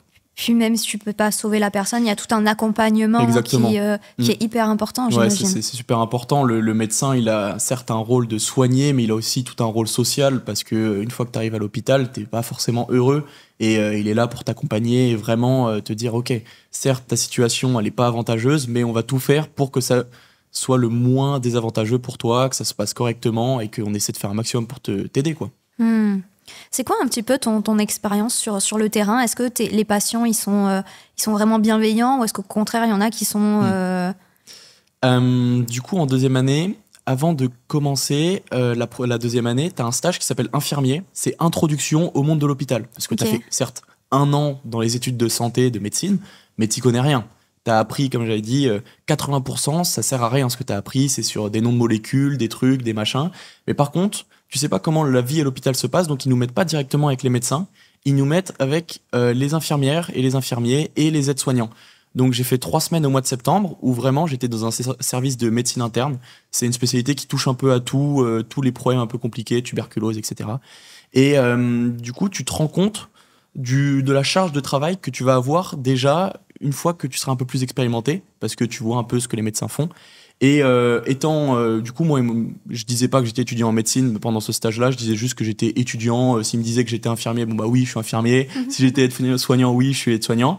Donc là, les patients, il y avait pas de souci. Juste parfois, quand tu dis que t'es étudiant, bah il y a des patients qui sont un peu plus réticents. Par exemple, si tu dois faire une prise de sang, ah, t'es patient, t'es étudiant, bon bah compliqué, tu veux pas appeler la personne qui fait bien les prises de sang. Donc bon, il y a toujours. Et par contre, il y a des patients qui vont dire, ah bah trop bien, je te donne mon bras, entraîne-toi et tout, il y a pas de souci. Donc tu vois, ça dépend s'ils craignent ou pas. Exactement, s'il y a des patients qui ont déjà peur de l'hôpital, bon bah quand ils voient un étudiant, ils ont qu'une envie, c'est de se barrer, quoi. Ils ont pas envie de t'avoir à leur côté. Et du coup là, au mois de décembre, j'ai eu un autre stage. Du coup, c'était en anesthésie-réanimation. C'est pour endormir, par exemple, avant une opération. C'est ça un peu entre guillemets le médecin qui te fait endormir, quoi. Et du coup, j'ai pu faire quelques consultations, etc., avec le médecin qui m'accompagnait. Et les gens, ils étaient super bienveillants. Ils étaient contents, justement, parfois, de dire, OK, bon, bah, il y a déjà la relève, etc. Les personnes âgées, elles étaient trop contentes de nous voir en disant, ah, c'est trop bien ce que tu fais. Ils nous posaient des questions. Donc, il n'y a pas eu vraiment, pour le moment, de personnes qui m'aient rentré en disant, non, mais je veux pas te voir ou quoi que ce soit. Donc, peut-être par la suite, des expériences négatives. Mais pour l'instant, c'est que du positif, ouais, les stages. Ok, c'est super intéressant. Et du coup, tu préfères plus la théorie ou plus les stages? Clairement les stages. Honnêtement, j'ai même la sensation d'apprendre plus en stage que sur les bouquins. Après, forcément, tu peux pas te permettre d'arriver dans un service en connaissant pas grand-chose et juste en apprenant sur le tas. Il faut forcément avoir des connaissances avant. Mais honnêtement, ça, c'est ce que je reproche un peu aux études de médecine, c'est que c'est vraiment... jusqu'à la 4e année de médecine, c'est 90% de ton temps, tu es à la bibliothèque en train de lire ton cours et 10% de ton temps en stage. Moi, j'aimerais bien que ça se bascule un peu plus, mais ça ne sera pas possible, ça. Qu'est-ce que tu changerais là si tu étais ministre de l'Éducation et que tu avais le droit de réformer les études en médecine?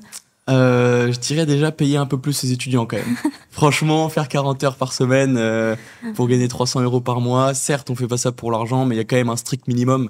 Les gens qui vivent tout seuls, soit ils sont obligés de demander des aides, etc. Soit c'est les parents, tout le monde ne peut pas aider.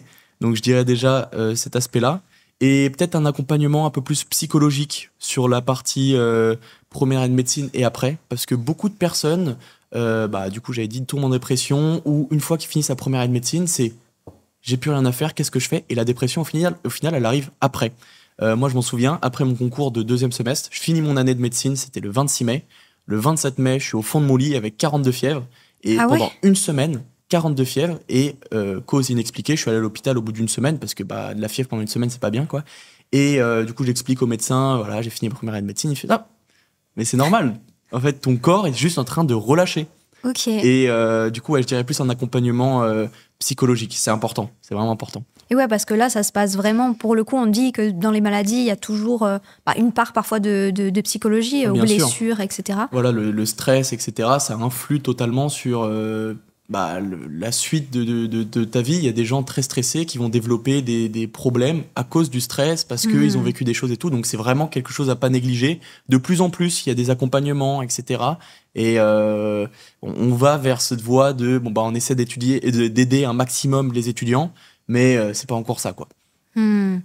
Et du coup, tu as dit que, évidemment, que c'était énormément de charge de travail, mais tu as quand même trouvé le temps d'être sur les réseaux et même de percer sur les réseaux, parce que tu as des petites vidéos qui vont faire des millions de vues.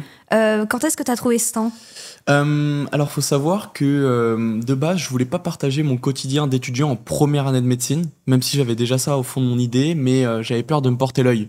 En commençant en me disant, voilà, je suis étudiant en médecine, je fais ça. Oui, mais t'es étudiant, mais t'as pas encore passé le concours. À tout moment, c'est retour à la case départ au mois de septembre. Du coup, la première vidéo que j'ai postée, je m'en souviens, c'était vers mars, une fois que j'avais eu mes premiers résultats, donc j'avais fini 3e. Donc là, je m'étais dit, ok, je pars dans... Ah, t'as été un des meilleurs, du coup. Ouais, j'ai fini au total 6e sur l'année d'Hélas pour la première année. Et du coup, je me suis dit, ok, là, je suis proche de la deuxième année de médecine. T'as majoré certaines matières ? Est-ce que j'ai majoré certaines matières ? Je sais pas, mais en tout cas, j'ai fini dans le top 3, je crois, en anatomie, un truc comme ça, donc c'était cool. Et du coup, ce qu'il faut pendant la première année de médecine, et même dans les études, dans les prépas ou quoi que ce soit, quand tu fais une prépa, c'est l'organisation. Moi, j'avais mon petit semainier tous les dimanches soirs. Je disais, ok, va falloir que j'aille faire une séance de sport là. Mais par contre, j'ai sport là. Va falloir commencer à caser. Et j'aimerais bien avoir quand même 30 minutes pour essayer de produire du contenu. Ok, 30 minutes ici, tac. Et comme ça, j'ai posté ma première vidéo.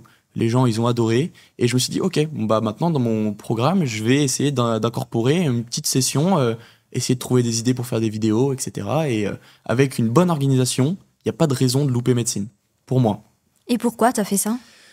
Je sais pas, le fait de partager, entre guillemets, mes études, faut savoir que mes premières vidéos médecine qui sont sorties, c'était moi, un récapitulatif de moi et de tout mon premier semestre où je dansais, parce que je suis quelqu'un quand même de très joyeux, et la façon qui me permettait de décompresser et d'essayer de pas penser à ce que je faisais, c'est que je mettais mon enceinte à fond chez moi, vu que toute la journée j'étais chez moi, il y avait personne, et juste je dansais et je me filmais pour mes potes de base. Et j'ai montré ça à mes frères, ils me disent, mais tu sais que c'est trop cool en fait tes vidéos, tu devrais faire une vidéo où juste tu dis ce que ça fait de faire 6 mois en médecine. Et la vidéo elle a fait 1 million de vues et je me suis dit c'est trop cool.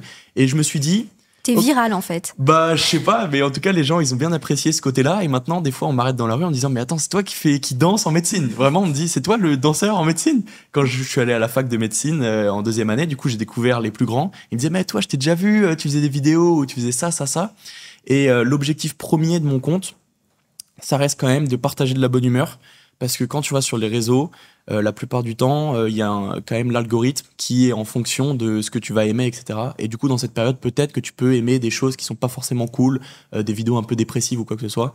Et moi, j'ai vraiment envie d'apporter aux étudiants, où quand tu fais ta pause sur les réseaux, ce qui est quand même assez rare parfois, t'as envie d'avoir cette petite dose de « Ok, la vidéo, elle est trop cool. En plus, il est en première année de médecine, il est comme moi. Allez, je like, c'est cool, c'est sympa. » Et donc, c'est vraiment ce que j'essaie de transmettre durant cette phase un peu compliquée pendant le premier semestre avec ma grand-mère et tout. Parfois, j'étais... il y a des après-midi où juste tu pleures et t'es triste. Ok, t'étais certes sur ton téléphone, mais t'essayais de retrouver de la bonne humeur avec des gens qui partageaient la joie de vivre. Donc, je pense que le but premier de mes vidéos, dans ma tête, si j'essaie de faire un peu une introspection, c'est... chercher la bonne humeur que je n'avais pas durant cette période et essayer il y a quand même pas mal d'étudiants qui m'envoient des messages en disant ouais, j'ai vécu un décès, comment faire, est-ce que t'as quand même réussi, oui, ok, d'accord, je garde espoir, etc. quoi. Donc, voilà. On a des questions des élèves qui me les ont posées directement pour toi. Alors là je pense que c'est un gros morceau, on demande tes méthodes de travail. Ok. Ça, c'est vraiment un gros morceau, mais je peux faire ça assez simplement. Faut savoir que pour la première année de médecine, il y a une multitude de méthodes de travail. Beaucoup de gens disent, voilà, il faut faire ça, il faut faire ci et tout. Une des méthodes qui est le plus utilisée et que j'ai utilisée, on appelle ça la méthode des J. Je sais pas si tu connais. Non. C'est le fait de voir son cours à intervalles séparés, mais de façon très méthodique. Donc, tu as un peu, on appelle ça un pattern, c'est-à-dire que tu vas voir ton cours pour la première fois. On va dire que c'est J0, c'est la première fois. Donc, tu découvres ton cours, tu surlignes, tu essaies de prendre connaissance des thèmes, etc. Ensuite, tu revois le lendemain, on appelle ça J1. Donc là, tu essaies vraiment de comprendre, certes, la structure du cours, mais en même temps quelques petits détails. Et ensuite, tu vas laisser un jour et tu vas le revoir en J3. Donc là, ça veut dire que tu as déjà vu ton cours 3 fois en 4 jours, entre guillemets. Et là, c'est vraiment la phase où tu vas apprendre de A à Z presque. Et ce que tu essaies de faire, c'est essayer de garder un maximum d'informations. Ensuite, tu vas le revoir à J7. Là, tu essaies de commencer à faire des QCM, tu commences à essayer de faire des annales, pourquoi pas. Et ensuite, là, tu vas le voir à J15, donc une semaine après. Et après, tu vas le voir à J30, et après J45. Et c'est comme ça que ça te permet de tenir jusqu'au concours. Parce qu'en fait, la courbe de l'oubli, elle est comme ça. Et si tu remets une petite piqûre de rappel, au lieu de commencer au point 0, peut-être tu commences à 25% de la leçon. Et après, quand tu vas revoir peut-être à J3, tu seras peut-être à 35, 40, et ainsi de suite. Et c'est comme ça que ça te permet d'apprendre tes cours sur le long terme. Il y a des personnes qui utilisaient cette méthode. Moi, c'est celle que j'ai utilisée. Elle a vraiment bien marché sur moi. Et sinon, j'utilise aussi la méthode de la feuille blanche. C'est-à-dire qu'avant de commencer un cours, en parallèle de la méthode DJ, je prenais une feuille blanche et j'avais le titre de mon chapitre et j'essayais de me refaire un peu tous les points importants de ce chapitre-là. Et au moins, une fois que j'avais fini, ça me prenait 5 minutes. J'écrivais pas mot pour mot, mais c'était vraiment le grand 1, la petite sous-partie. Ok, ça va parler de ça, ce détail il est important, il est déjà tombé en annales il y a 3 ans. Ok. Et une fois que tu as fini, l'avantage, c'est que ce que tu as marqué sur ta feuille, c'est des points qui sont déjà ancrés dans ta tête et tu sais que la probabilité que tu les oublies, elle reste quand même assez faible. Mais par contre, ce que tu as oublié, c'est là où tu vas pouvoir appuyer dessus. Et les gens, la première question qu'ils me posent, mais comment tu fais pour apprendre tous ces cours-là ? L'avantage de faire ça, c'est qu'au lieu de passer 2 heures à relire tout ton cours et forcément relire les parties que tu avais déjà apprises, là, tu peux apprendre justement les parties que tu as oubliées et au lieu de passer 2 heures, tu passes 45 minutes. Donc voilà, ça, c'était les méthodes que j'avais mis en place en tout cas. Il y en a beaucoup qui ont posé des questions sur les... il y en a beaucoup qui ont des prépas à côté de comme tu dis, la passe et l'AS. Ouais, exactement. Est-ce que c'est ton cas ? Qu'est-ce que t'en penses ? Moi, j'ai pas pris de prépa à côté. C'est rare ou pas ? Ouais, quand même. Ça reste quand même assez rare. Peut-être un petit peu moins rare en LAS, parce que ça reste quand même assez nouveau. Ça a à peine 3-4 ans, donc les prépas, ils ont pas eu le temps de préparer tous les cours. Par contre, en passe, je dirais dans les facs parisiennes, par exemple à la Sorbonne, là à côté, je dirais qu'il y a 90% des personnes qui ont une prépa en parallèle. N'oublions pas que la prépa à Paris, c'est 10 000 € l'année. Donc, c'est quand même un coût. Et elles sont toutes à 10 000 ? Il y en a même plus cher, même. Ouais, il y en a des plus chers à 12 000, 13 000, mais ça, c'est des facs vraiment privés où tu as des cours. La plus connue, il y en a, elle est vraiment connue et il y a presque tous les étudiants qui sont dedans, en fait. Sur 500 personnes, il y en a peut-être 460 qui sont à l'intérieur, 20 autres qui sont dans une prépa un petit peu moins chère, peut-être à 7 000 € et ainsi de suite. Et tous ceux qui n'ont pas de prépa, il y a ce qui s'appelle le tutorat. C'est du coup l'association de gens en 2e année de médecine qui t'enseignent des cours, qui te font des examens blancs, et ça coûte 30 € à l'année. Et c'est ce que j'avais, et c'était amplement suffisant pour moi. Après, les gens diront, c'est peut-être parce que tu as fait une LAS ou quoi que ce soit. Honnêtement, si tu as un bon tutorat dans ta fac de médecine, prendre une prépa, c'est uniquement pour te réconforter, pour être sûr, parce que vu que tout le monde a, t'imagines, je loupe la première année de médecine parce que j'ai pas voulu dépenser 10 000 € la première année. Ok, je vais prendre. Allez, c'est parti. Et du coup, tu te retrouves en prépa et voilà, quoi. Ouais, c'est intéressant parce que j'avais vu que c'était un énorme marché, en fait. Clairement. Surtout dans Paris. C'est dans les facs parisiennes parce qu'il y en a 4-5 là dans Paris. Ouais, c'est beaucoup de facs en présentiel. Ouais, exactement. Tu y vas 3-4 fois par semaine faire des examens blancs. En fait, ce qu'ils aiment bien faire, parce que la médecine, c'est beaucoup de QCM et beaucoup de pièges. Et les seules façons de pas tomber dans ces pièges et de connaître bien ta leçon, c'est de faire un maximum de QCM. Et du coup, 2 à 3 fois par semaine, tu vas à la prépa ou au tutorat faire des examens blancs avec des pièges types que les profs y font, que les élèves rédigent, etc. Et c'est super cool parce que du coup, une fois que tu arrives en 2e année de médecine, tu as bénéficié du tutorat et maintenant c'est toi qui enseignes. Donc ça, c'est super gratifiant. Tu vois les petits premières années de médecine, ils sont tous stressés et toi, tu leur dis mais non, vous inquiétez pas, ça va bien se passer, quoi. J'ai entendu aussi que les programmes étaient quand même un peu différent en fonction des universités. Ouais, exactement. Et donc, il n'y avait pas de prépa qui préparait à tout en même temps, quoi. C'était très spécialisé. Exactement. D'une fac à l'autre, par exemple, juste la fac de Paris-Saclay, donc qui se situe dans le 94, la Kremlin-Bicêtre, elle est complètement différente de la fac à la Sorbonne qui est dans Paris 6e arrondissement. Alors que pourtant, on a à peine 3 arrêts de métro qui nous séparent. Chaque fac de médecine, elle est indépendante. Chacun choisit de faire un programme assez cohérent pour ne pas avoir de difficultés en deuxième année. Mais si par exemple ils ont envie de faire l'anatomie au 2e semestre et pas au premier, bon bah il n'y a pas de souci. Et c'est surtout que chaque prof, parce que c'est là aussi où réside la différence, c'est que ceux qui t'enseignent des cours, c'est des médecins, et du coup le médecin, bah, il est propre, il est rattaché à la fac. Donc ça veut dire chacun enseigne de la façon dont il veut. Et c'est là où tu te dis, bon bah ok, bah, moi j'ai étudié le cerveau. Ah non, moi je l'ai pas encore étudié. Ah ouais, mais c'est parce que mon prof, moi, il voulait absolument étudier. Bah du coup, il peut pas avoir de prépa universelle pour toute la France, quoi. C'est pour ça. Ok. Autre question d'élève, est-ce qu'on peut avoir une relation amoureuse pendant ses études de médecine?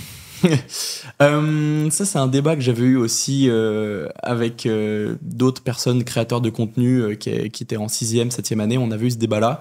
Moi, j'ai commencé ma première année de médecine en étant en couple et je l'ai fini célibataire. Ok. Ce que je dis, et c'est vraiment, je pense que c'est la réalité, ce qui va dépendre de ta relation, je pense que c'est possible, mais ta relation va dépendre pas de la personne qui est en médecine, mais de la personne qui est en dehors. Est-ce qu'elle va accepter de te voir une fois toutes les 3 semaines? Est-ce qu'elle va accepter que les seuls sujets de discussion que tu as, ça sera de la médecine parce que tu fais que ça de ta vie? Est-ce que elle va accepter aussi le fait de pendant peut-être après 10 ans, bon bah avoir un train de vie quand même assez chargé? C'est ça. Je pense que c'est possible. Moi, j'avais essayé de faire un maximum d'efforts en essayant de la caser une fois toutes les 3 semaines. Ça n'a pas marché. Bon bah ok, bon bah c'est pas grave. Dans tous les cas, comme j'ai dit, pendant la première année de médecine, t'as pas le temps de te prendre vraiment la tête. C'est ça qui est aussi contraignant, c'est que bah si tu te fais larguer et que émotionnellement parlant, t'es vraiment attaché à la personne, bah il y a des personnes ils loupent médecine à cause d'une relation amoureuse. Et ça, honnêtement, si t'es pas en couple avant de commencer ta première année de médecine, je dirais n'essaie pas de chercher. Fais ta première année et après tu vois. Mais si t'es déjà, ce qui est important, c'est de discuter avec la personne, lui faire comprendre tous les enjeux que la première année de médecine elle a, le concours, le stress, tu vas peut-être être beaucoup moins présent, tu vas voilà, il faut comprendre. C'est possible, mais ça a beaucoup de difficultés. Il y a beaucoup de personnes qui se séparent en première année, c'est un peu le syndrome. Et après, une fois que les années continuent, 2, 3, et ben là tu te remets en couple avec des personnes souvent en plus qui sont en médecine, qui te comprennent, parce que c'est pas un mythe, ça. Vraiment, médecine, c'est un peu un monde à part. C'est que tout le monde est tout le temps avec eux, tu fais les soirées entre mes gens en médecine et tout, donc voilà. Mais, c'est pour ça qu'il y a beaucoup de couples de personnes qui font médecine et tu vois un médecin, une chirurgienne, un ostéo, Exactement, parce que bah là, si je fais un peu l'analogie, je suis tout le temps, très souvent à la fac de médecine. Quand t'es en stage, t'es avec des gens qui font médecine, tu fais des soirées médecine, donc au final, tu rencontres des gens qui sont en médecine. Et l'avantage, c'est qu'ils te comprennent. Ils comprennent ce que tu as vécu, ils comprennent pourquoi tu peux pas le voir le samedi soir parce qu'en fait tu es en train de réviser le cours de cardio et que du coup tu peux pas sortir. Donc voilà quoi. Ça me fait rire parce que le podcast se transforme vraiment en publicité contre la médecine. Vous allez plus avoir de vie, vous allez pas gagner d'argent, vous allez perdre votre copine ou votre copain. Non, c'est sûr, mais c'est des réalités qui sont vraies, quoi. On est obligé quand même de mettre en garde. Toi, si t'avais su tout ça, tu te serais quand même lancé? Bah, honnêtement, je m'étais beaucoup renseigné et je le savais. Parce que, par exemple, j'avais prévenu mes amis que j'allais plus les voir une fois que le lycée était fini. Pendant les vacances d'été, on avait eu des longues discussions avec mon ancienne copine en disant, bon, bah, on va plus pouvoir se voir. Donc, j'étais au courant. Je savais que tout ce qui allait se passer. Et malgré qui est tout ça, j'ai quand même accepté. Et c'est là où tu te dis, bon, bah, au final, c'est ton envie de devenir médecin qui va jouer si oui ou non tu vas réussir à faire cette première année de médecine. Le mental, c'est ça qui est important. C'est pas réussir à travailler, à prendre tous les cours. Ça, tout le monde sait le faire. Mais c'est est-ce que tu vas réussir à garder cette motivation, cette détermination de te lever tous les jours à 6h du matin et travailler jusqu'à 23h sans craquer. Parce qu'il y a personne qui va venir te réveiller à 6h du matin. Ah, ton réveil, il a sonné, tu te lèves pas, tu fais quoi? Bah non, ok, bon bah tant mieux pour les autres. Ils auront ta place, en fait. Et c'est tout. Donc voilà. Ah, c'est marrant parce qu'il y a 50 raisons de pas y aller. Et pourtant, c'est une des filières les plus concurrencées parce que tout le monde, pas tout le monde, mais en tout cas, il y en a énormément qui veulent quand même se battre. Je crois que c'est une des licences, sur Parcoursup, je crois que c'est un des trucs les plus demandés de faire une première année de médecine. Donc tout le monde est un peu au courant maintenant de ce que je dis, c'est pas nouveau. Les gens, ils l'ont appris à travers les différents influenceurs qui partagent leur étude de médecine, et justement, ils se disent, ok, bon bah je sais tous ces enjeux-là, bah ça me donne encore plus envie de le faire. Moi honnêtement c'est ce que je me suis dit. Quand j'ai su que bah voilà, il y avait un système de concours, que tout le monde n'arrivait pas à aller en deuxième année de médecine, que en plus une fois que t'arrivais, bah t'avais plein de trucs à apprendre, ça allait être le bordel, je fais ok, bah c'est ce que je veux faire, trop bien. Tu te décris comme quelqu'un qui aime bien la compétition ? Ouais, quand même. C'est-à-dire que quand j'étais petit, j'ai toujours fait du sport compétition. C'est vraiment... Et justement, ça, c'est aussi un des fléaux arrivé en deuxième année de médecine, c'est que t'as plus de concours.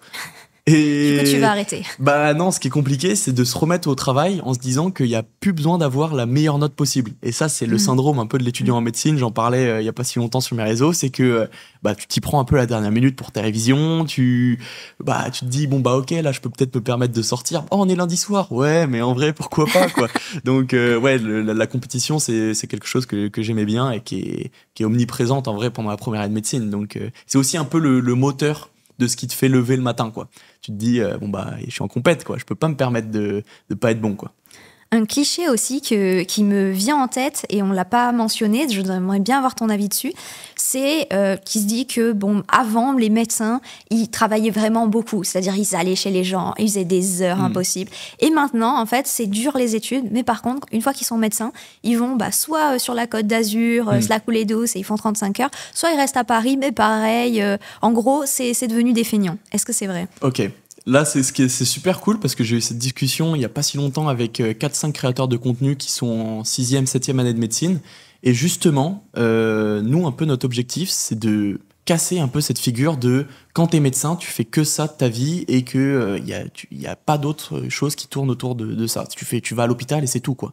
Faut pas oublier que quand t'es étudiant en médecine, certes, tu travailles beaucoup, mais t'as quand même des loisirs à côté. Et quand t'es médecin, bah, si par exemple tu travailles dans une clinique ou en privé, déjà tu choisis ton emploi du temps.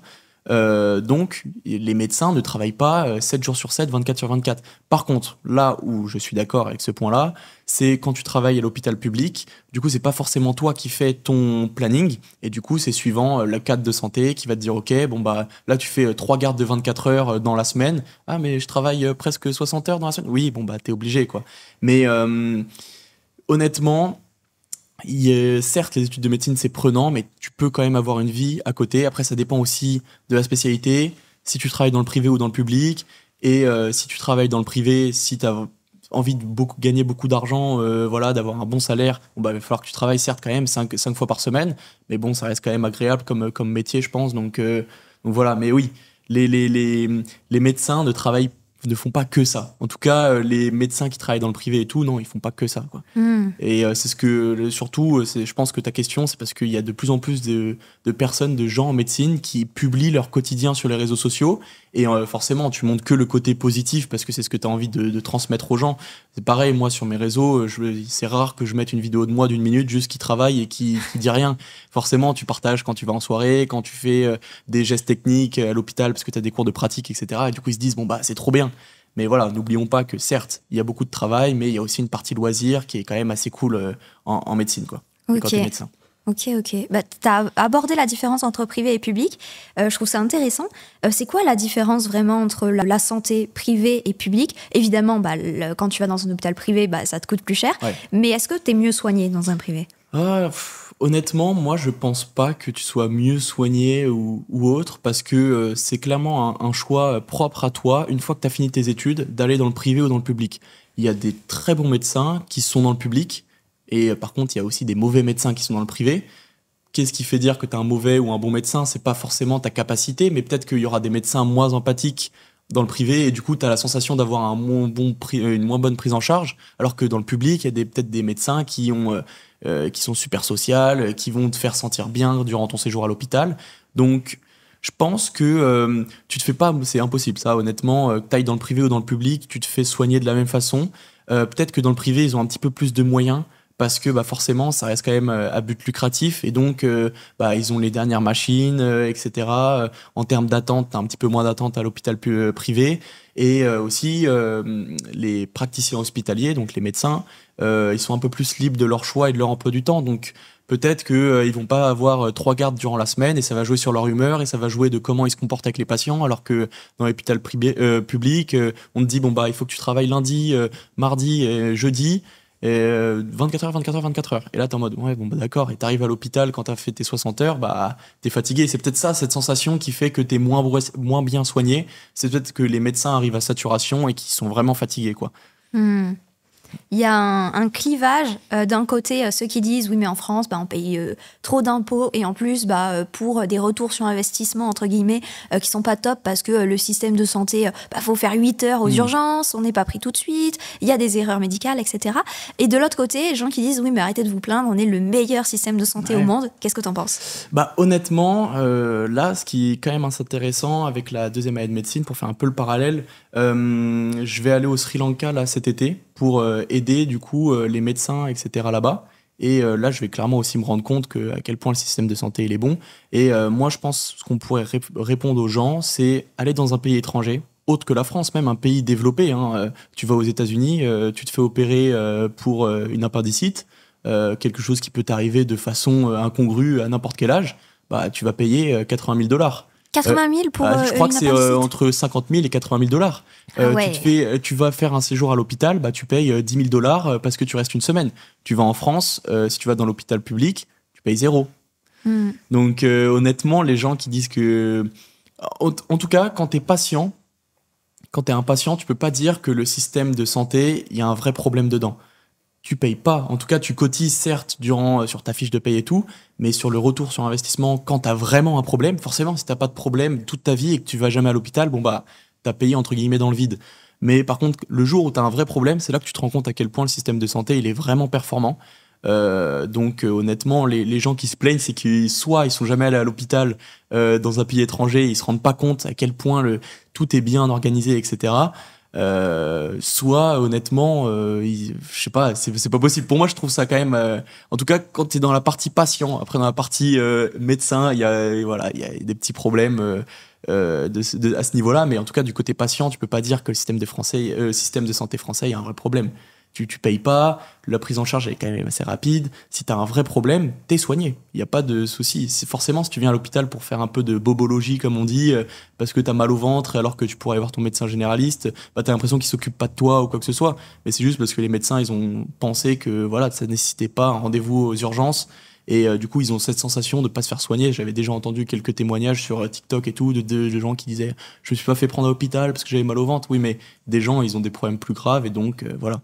Je pense que c'est un peu ça que les gens veulent dire aussi sur les pas performances et chacun a son expérience à l'hôpital, quoi. Mais le système de santé français, je pense qu'il est vraiment top à ce niveau-là. Et toi, à titre personnel, tu souhaites travailler dans le privé ou plutôt le public ou peut-être les deux? Honnêtement, je me suis posé la question et je me suis dit peut-être le privé quand même pour l'aspect vie privée. C'est un peu drôle à dire, c'est que avoir mon emploi du temps, travailler quand je veux et pas forcément dépendre encore de quelqu'un. Peut-être essayer de rentrer dans une clinique privée et de me dire ok moi il faut absolument que je travaille le lundi, le mardi, le jeudi et le vendredi parce que si t'as envie d'avoir plus tard des enfants ou quoi que ce soit, déjà que tu finis tes études à 30 ans, si en plus pendant 2 ou 3 ans tu travailles à l'hôpital, t'as 33 ans et t'es encore un peu débutant, donc t'as vraiment besoin d'être à l'hôpital et de comprendre les choses, donc t'es fatigué, t'as pas le temps à penser tout ça. Moi je pense que je partirais peut-être plus sur le privé. Après peut-être que ça va changer parce qu'il y a des spécialités qui qui sont pas forcément dans le privé, quoi. Un médecin, un chirurgien plastique, tu le retrouves pas forcément dans l'hôpital public, quoi. Ouais. Donc ça va dépendre aussi de l'aspect que je vais choisir. Donc c'est à choisir, quoi. Et surtout faut pas oublier, pour travailler dans le privé, t'es obligé de faire 2 années de plus. J'allais poser la question, comment ça se décide? En fait, si on doit résumer un peu les grosses étapes des études de médecine, t'as de 1 an à 4 ans, la première à la 4e année de médecine. Là, t'as un étudiant un peu lambda, tu t'apprends le corps humain en général, comment fonctionne le cœur, les poumons, etc. Une fois que t'arrives en 4e jusqu'à la 6e année de médecine, on appelle ça externe. Donc là, t'es un petit médecin, tu fais les choses de base à l'hôpital, mais t'as quand même un rôle. Une fois que t'arrives, du coup, t'as fait ton parcours, ton concours de spécialité, t'arrives en tant qu'interne. Ça, je pense que les gens, ils ont déjà dû entendre, ouais, l'interne, des trucs comme ça. T'es médecin, t'as le diplôme de médecin, t'es juste en train d'apprendre ta spécialité. Du coup, ça dure quand t'es par exemple, si tu veux faire médecin généraliste, ça c'est jusqu'à la 9e année de médecine, donc t'as 3 ans comme ça. Si tu veux faire médecin, une spécialité ou quoi que ce soit autre, c'est 10 ans. Médecin anesthésiste, c'est 11 ans, donc ça veut dire que c'est 5 ans après avoir fait, donc 6 plus 5, donc t'es interne pendant tout ce temps-là. Et après, si tu veux faire chirurgien, c'est 12 ans. Donc là, c'est 6 où t'es externe, étudiant, plus 6 ans où t'es interne. Et si tu veux travailler dans le privé ensuite, t'as quelque chose qui s'appelle l'assistanat. Et donc ça dure 2 ans en plus. Ça te permet ensuite d'aller dans le privé, quoi. Et souvent, tu le fais en parallèle des dernières années de médecine. Donc, tu fais ta 10e et ta 11e année, tu fais ton assistanat et après, tu peux partir, quoi. Et là, tout ce que tu es en train de me dire, tu l'as appris en fait sur le tas ou tu le savais déjà avant d'entrer en médecine? Alors, il y a des choses que j'avais apprises sur le tas il y a encore pas si longtemps. C'est-à-dire que là, ce système d'assistanat, j'étais au courant, mais je savais pas que tu étais obligé de faire ça pour aller dans le privé. Mais après, je me suis beaucoup renseigné à travers différentes vidéos. En vrai, quand tu veux faire médecine, t'es obligé de te renseigner. T'essaies de te renseigner, tu regardes des séries médicales, tu regardes des vidéos qui expliquent pourquoi il se passe ça dans le corps, tac, tac. Et du coup, tu t'en viens vite à des interviews comme celle-ci ou à des podcasts sur Spotify aussi où j'écoutais quand j'étais plus jeune des trucs. Et c'est comme ça que je me suis renseigné. Je pense que c'est une partie grâce à tout ce que j'ai entendu sur les réseaux plus jeunes et une partie à l'hôpital où les médecins les plus vieux m'expliquent comment ça se passe la vie à l'hôpital, quoi. Il y a du coup un sujet hyper intéressant que tu soulèves parce que c'est vrai que il y a énormément de séries sur les hôpitaux. Enfin, ça fait vraiment fureur. Pourtant, on pourrait se dire c'est parce que c'est sur un métier particulier, mais il y a beaucoup moins. Alors peut-être qu'il y a chez les avocats, les entrepreneurs ou quoi, mais quand même médecine c'est au-dessus. Je pense que c'est là où il y a le plus d'effervescence, enfin Grey's Anatomy, etc. Donc tu dis que tu as regardé ces séries. Est-ce que ça correspond au réel ou pas du tout? Pas du tout. Pas du tout. Honnêtement, Grey's Anatomy, c'est vraiment la vie idyllique. C'est-à-dire que tu arrives à l'hôpital, tout va bien, les patients sont entre guillemets cool, tu fais des chirurgies incroyables tous les jours, tu soignes les patients tous les jours. Pas du tout, c'est pas du tout comme ça. Il y a beaucoup d'imprévus dans le monde hospitalier, encore plus là actuellement avec ce qui s'est passé avec le Covid et tout. Les médecins, ils étaient complètement... ils avaient tellement de travail, donc c'est pas du tout ressemblant à Grey's Anatomy. Mais par contre, une série que j'avais regardée et qui là est vraiment représentative s'appelle Hippocrate. Et du coup, c'est une série qui retrace un peu la vie des étudiants en 6e année, donc à partir de l'internat. Et là, par contre, ça montre à quel point l'hôpital, parfois, ça peut être cruel. Le cadre, celui qui fait ton emploi du temps, il te dit tu vas travailler 60 heures par cette semaine-là et t'as pas le droit de dire non. Donc, elle est vraiment top, cette série. Et ça, c'est ce que j'ai regardé en parallèle de ma première année de médecine. Et des fois, j'étais en mode ah ouais, là, je suis en train de travailler autant pour me faire traiter comme ça. D'accord, ok. Et du coup, voilà. Grey's Anatomy, c'est vraiment le monde parfait. C'est ce que tu regardes quand t'es un peu plus jeune ou pour te motiver, quoi. Mais il y a aussi le film Première année qui représente bien la première année de médecine. C'est sorti il y a quelques années déjà. Et ça, ce film-là, je le regardais en motivation. Parce que ça représentait vraiment la première année de médecine, la difficulté. Et je me disais, ok, je sais que je suis dans la bonne voie pour faire ce que je veux faire plus tard, quoi. Donc voilà. Ah, c'est intéressant ça aussi. Il y en a qui, dans ta promotion, ont fait médecine par rapport aux séries parce qu'ils avaient cette... Il y en a beaucoup qui se disent, je pense que honnêtement, qu'il doit y avoir une vingtaine de pourcents qui vont te dire, moi, j'ai voulu faire des études de médecine parce que j'ai regardé Grey's Anatomy. C'est un peu la série référence, un peu. Et voilà, Grey's Anatomy, ça m'a donné envie de faire médecine. Donc je pense, c'est la proportion, elle est quand même assez grande. Et le nombre d'étudiants qui regardent des séries médicales, là, ça explose en termes de pourcentage. Ah ouais, c'est sûr. Il y a une question aussi qui n'a rien à voir, mais que je voulais vraiment te poser. C'est, t'avais quel âge quand c'était le Covid et comment tu l'as vécu? Alors moi, quand j'avais le Covid, j'étais en 3e. Donc c'était la période où je devais passer mon brevet. Et tu savais déjà que tu voulais faire ça en plus? Ouais, parce que j'ai eu un peu de chance. Du coup, le Covid, l'arrêt des cours, etc., c'était en mois de mars. Moi, j'ai fait mon stage au mois de décembre. Donc j'avais eu le temps d'avoir cette idée qui germe. Et du coup, pendant la période Covid, si je me souviens bien... Ah oui, ça commence à remonter déjà, ça c'est dire, ça c'est dur. Pendant la période Covid, c'était assez, c'est-à-dire que j'étais étudiant en troisième qui venait d'apprendre qu'il n'avait pas passé le brevet, donc j'étais super content parce que j'avais des super notes et donc je savais que j'allais avoir mon brevet avec mention sans rien faire. Et c'est aussi là aussi j'ai compris l'importance du sport dans l'équilibre de la santé mentale. C'est-à-dire que vu qu'on pouvait pas sortir de chez nous, des fois dans mon jardin, chez moi, dans ma chambre, je faisais des pompes, des abdos, etc. Et ça me faisait sentir bien. Et c'est honnêtement, quand tu fais une première année de médecine, c'est un peu comme un confinement que tu t'infliges. T'es cloîtré chez toi. Moi, j'avais aménagé dans mon garage une petite salle de sport. Au moins, ça m'évitait de faire les trajets de chez moi jusqu'à la salle de sport. Donc, en première année, j'étais chez moi, quoi. Et c'était un peu le parallèle. Donc, le confinement, ça m'a fait comprendre à quel point, au final, j'ai déjà vécu ça. La première année de médecine, j'ai déjà vécu cet enfermement. Et c'était pendant la troisième, pendant le confinement, quoi. Ok. Et ça t'a donné encore plus envie de faire médecine ou ça t'a pas changé? En vrai, pendant le confinement, durant la troisième, que je me souvienne, j'ai pas réellement pensé. Genre, je m'étais dit, ok, je vais faire médecine, mais j'étais pas vraiment là en train de me dire, ok. Je pensais déjà plus au lycée. Ce qui est important, je pense, c'est d'avancer étape par étape, parce que c'est des études assez longues. Arriver jusqu'à la première année de médecine, c'est déjà long. Tu dois faire tout le collège, le lycée. Et une fois que tu es en médecine, c'est déjà assez long. Donc j'étais plus dans le mindset de, ok, je rentre bientôt au lycée. Et là, le lycée, c'est important parce que bientôt, Parcoursup, il faut un beau dossier, etc. Donc je pensais pas trop encore à la médecine. Plus vers la première que j'ai commencé à penser à la médecine. Ok. Et le bilan de Macron, c'est quand même beaucoup de lits dans les hôpitaux fermés, même des hôpitaux fermés. Qu'est-ce que tu en penses de ça? Là, j'ai vécu en vrai ce que ça fait de... parfois, tu es obligé de laisser des patients dans des brancards au milieu du couloir parce qu'en fait, il n'y a plus assez de place, il n'y a plus assez d'infirmières et d'infirmiers, il n'y a plus assez de médecins pour prendre en charge tous ces patients, il n'y a plus assez de dispositifs pour pouvoir prendre en charge les patients dans des chambres, etc. Honnêtement, là, c'est vrai que je me suis rendu compte de ça en septembre. Ce qu'on décrit, la situation que parfois aux infos on peut dire, oui, on est en manque de médecins, on est en manque de lits, on est en manque de moyens, juste tout court. Honnêtement, c'est vrai, c'est la réalité. Donc je pense qu'il y a un vrai effort à faire sur la partie santé en termes de budget pour permettre d'acheter des meilleurs dispositifs pour avoir une prise en charge plus rapide et du coup peut-être pas forcément augmenter le nombre de lits tout de suite, mais avoir une prise en charge plus rapide. Donc les gens restent moins longtemps à l'hôpital et du coup tu peux recycler les patients et pas les laisser dans un pauvre couloir au milieu de tout le monde avec le passage et juste attendre ton diagnostic, quoi. Ok. Et t'as des... Enfin, comment vous vivez ça en interne? Est-ce que vous vous plaignez? Est-ce que c'est comme ça? C'est quoi vraiment les sujets entre médecins que vous abordez? Quels sont les débats vraiment?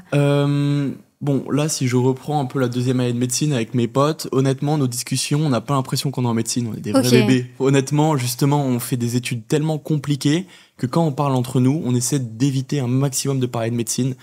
Parfois, nos discussions, ça parle de jeux vidéo, comme si on était en troisième encore, alors qu'on est en bac plus 2 et que le lendemain, on va à l'hôpital, quoi.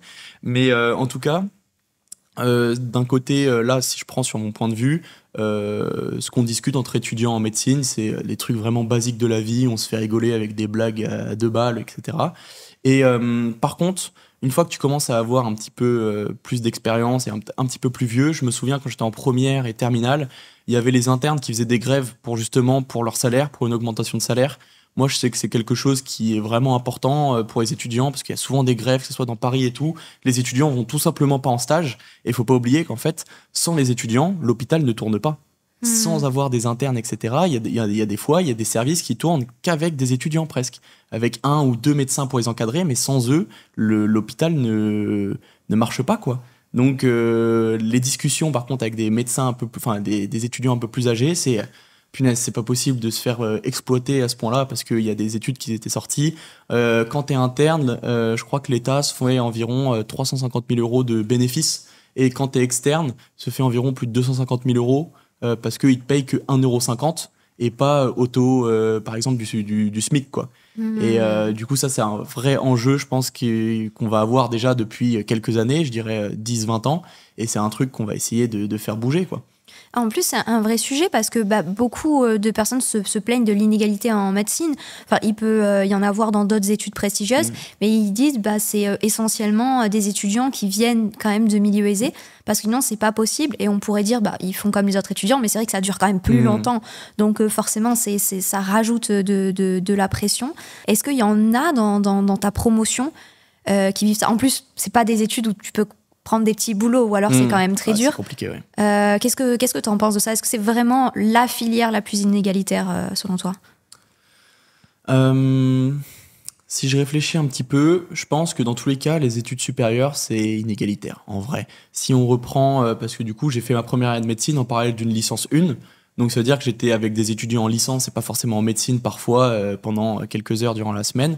Le problème qu'on a en première année de médecine, en deuxième année, etc., il l'est aussi en licence à l'université, il l'est aussi peut-être quand tu fais une prépa, il l'est aussi... En fait, c'est vraiment les inégalités dans les études supérieures, elle est réelle. Là, on vient de voir, il y a pas longtemps, il y a le Crous qui vient de passer à 1 euro. Ça, c'est quelque chose, c'est une aubaine, parce qu'il y a des personnes qui, certes, ne gagnent pas beaucoup d'argent, mais qui pouvaient pas bénéficier, par exemple, d'une bourse, et du coup, payer le repas quand même 5 euros. Et quand tu es étudiant et que tu dois payer 5 euros, 5 euros, 5 euros, 5 fois dans la semaine, ça fait 35 euros, ça, 4 fois par semaine, ça reste un coût, quoi. Donc, il y a des vraies inégalités, il y a quand même pas mal d'aides, mais il y a aussi cette part d'étudiants qui sont dans la moyenne, qui gagnent pas beaucoup d'argent, mais qui en gagnent quand même suffisamment pour vivent au strict minimum et qui, eux, n'ont pas d'aide. Et je pense qu'elle est là aussi où c'est là où ça réside vraiment l'inégalité. C'est pour les gens de la classe moyenne-basse, quoi. Parce que souvent, quand t'as pas beaucoup d'argent, t'as quand même pas mal, t'as la bourse, tu peux avoir la CAF si t'habites tout seul, etc. Quand t'as beaucoup d'argent, tu te poses pas ces questions-là. Mais par contre, quand t'es dans la classe moyenne, en vrai, personne ne t'aide réellement. Et au final, c'est peut-être toi qui finis plus dans la situation un peu plus critique, quoi. Donc, je pense que c'est là où réside vraiment l'inégalité. Ok. Et au niveau de la vie étudiante, tu dis que tu fais du sport, t'as quand même, tu vois des amis, etc. Est-ce que tu as des engagements ou quoi que ce soit, ou tu peux parler un peu de tes loisirs? Là, le premier gros loisir qu'on a en lien avec les études de médecine, c'est que je suis dans une association humanitaire qui s'appelle Hands for Lanka. C'est pour aider du coup les enfants au Sri Lanka.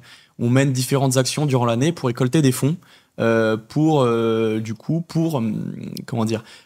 ensuite apporter soit du matériel médical, des jeux, des jouets pour les enfants au Sri Lanka. Ça, c'est quelque chose d'assez typique en études de médecine.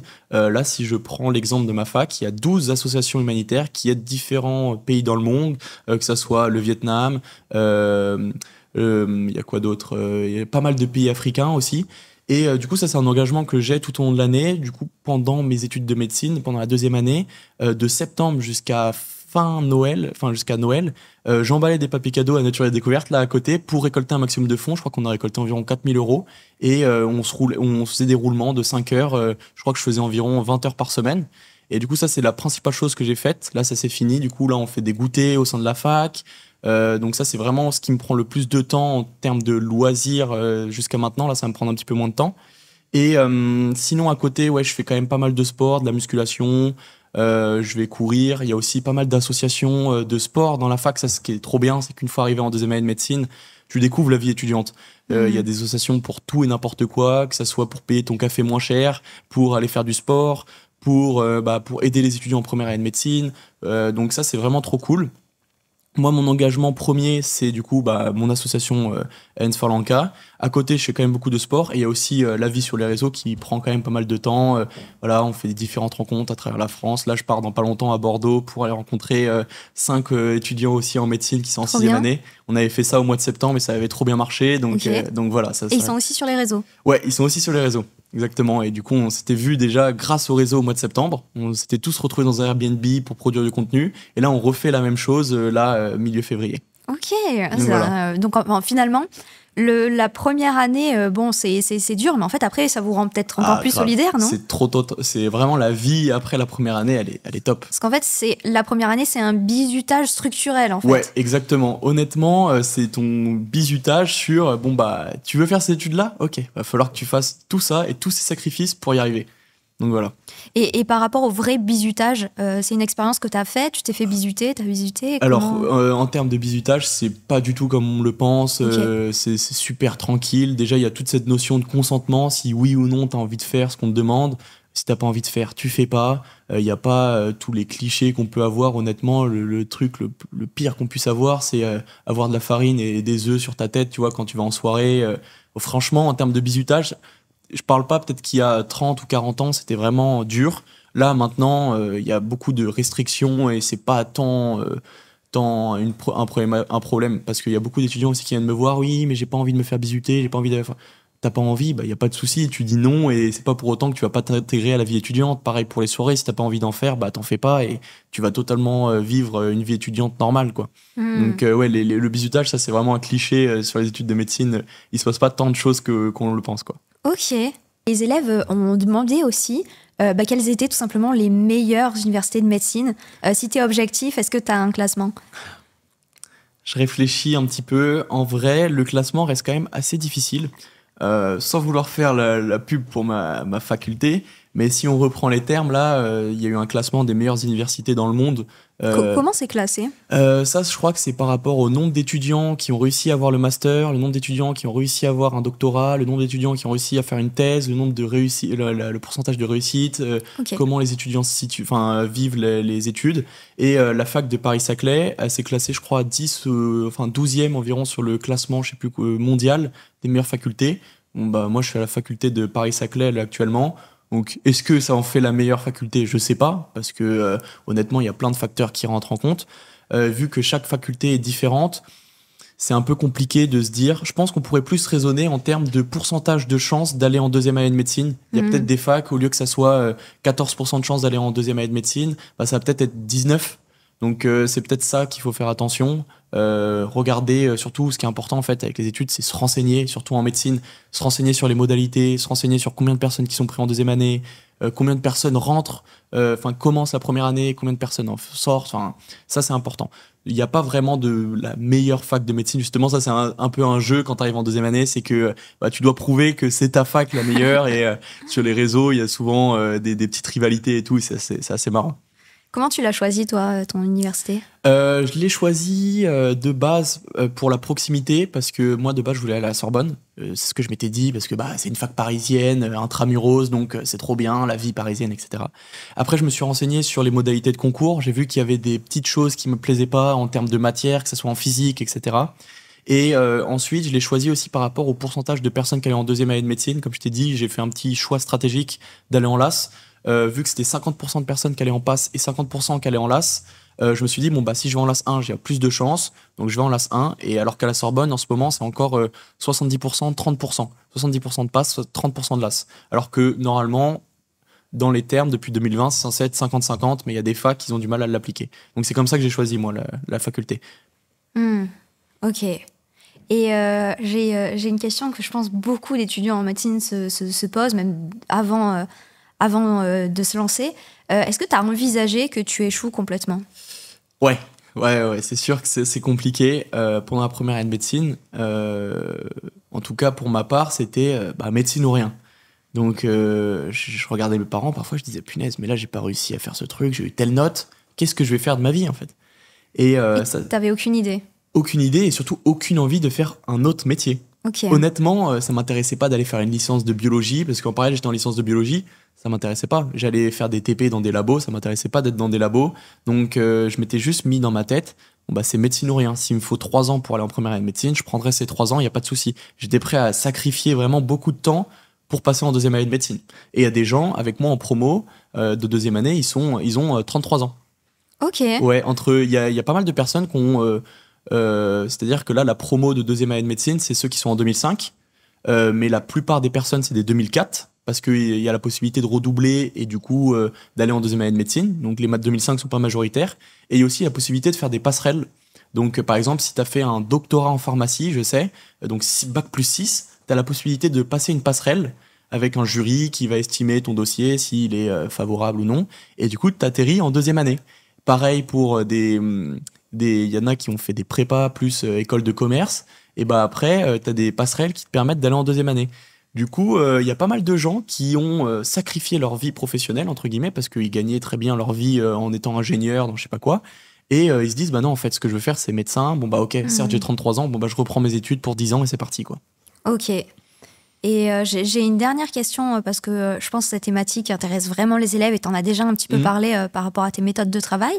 Et je voudrais savoir, comme tu disais que tu étais un lycéen qui ne travaillait pas énormément, comment est-ce que tu as trouvé ces méthodes? Est-ce que tu es allé voir des vidéos? Est-ce que tu as expérimenté? Comment est-ce que, parce que peut-être que ta méthode va marcher pour beaucoup d'élèves, mais pour certains non. Ouais, comment est-ce qu'on trouve sa méthode de travail? L'avantage, c'est qu'avec les réseaux sociaux, il y a beaucoup d'étudiants qui partagent comment ils ont réussi la première année de médecine. En vrai, j'en fais partie. J'ai fait énormément de vidéos sur mon compte pour expliquer ma méthode de travail, comment la mettre en place, comment s'organiser, comment faire ci, comment faire ça. Et honnêtement, je pense que maintenant, en 2025, comment trouver sa méthode de travail, c'est via les réseaux sociaux et les témoignages des plus grands.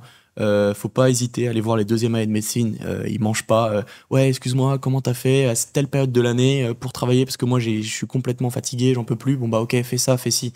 Faut pas négliger l'entraide et aussi tout ce qu'on peut avoir sur les réseaux sociaux. C'est juste incroyable. Et si tu avais, je pense que tu as beaucoup de conseils, si pour finir, tu devais en donner seulement 3 à des lycéens qui vont aller en passe LAS. Ok.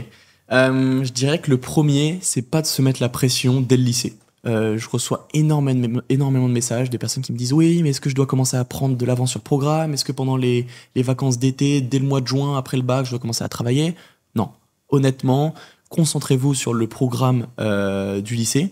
C'est-à-dire qu'il est déjà assez dense comme ça. Concentrez-vous sur la spécialité physique, en particulier parce que c'est celle que tu retrouves le plus en première année. Et chaque chose en son temps. La première année de médecine est super longue parce que tu la commences au mois d'août. Donc prenez votre temps. Je pense que le deuxième conseil que je pourrais donner, c'est organisez-vous. Le meilleur truc, c'est que voilà, t'arrives le dimanche soir, tu prends quelque chose pour planifier ta semaine et tu t'organises. Au moins, tu sais exactement, tu travailles le matin, tu te dis pas pendant 10 minutes, qu'est-ce que je vais faire? Parce que 10 minutes plus 2 minutes plus 10 minutes, au final, tu perds une journée de travail presque. Totalement. Donc ça, c'est l'organisation. Ça, je pense, c'est le deuxième conseil. Et le troisième conseil, je dirais, comme je disais, faites du sport pendant la première année de médecine. Aérez-vous, faites autre chose. Voilà, que ça soit de la musique, que ça soit aussi du sport, mais faites autre chose en parallèle pour vous libérer l'esprit et pas juste penser à la médecine, quoi. Donc, voilà. Super. Je te remercie vraiment. Merci à toi. On pourra mettre tes réseaux sociaux tu vois, dans la description, comme ça ils pourront te suivre. D'ailleurs, moi je t'ai découvert par rapport à une vidéo qui a fait, un réel qui a fait 5 millions, où tu dis comment on fête le nouvel an, on l'affichera à l'écran, on fête le nouvel an en médecine et t'étais sur ton ordinateur en train de réviser pendant une seconde, voilà, tu fais le décompte et tu te remets. Est-ce que ça s'est vraiment passé comme ça? Presque. C'est-à-dire que du coup, j'ai pas fêté le nouvel an.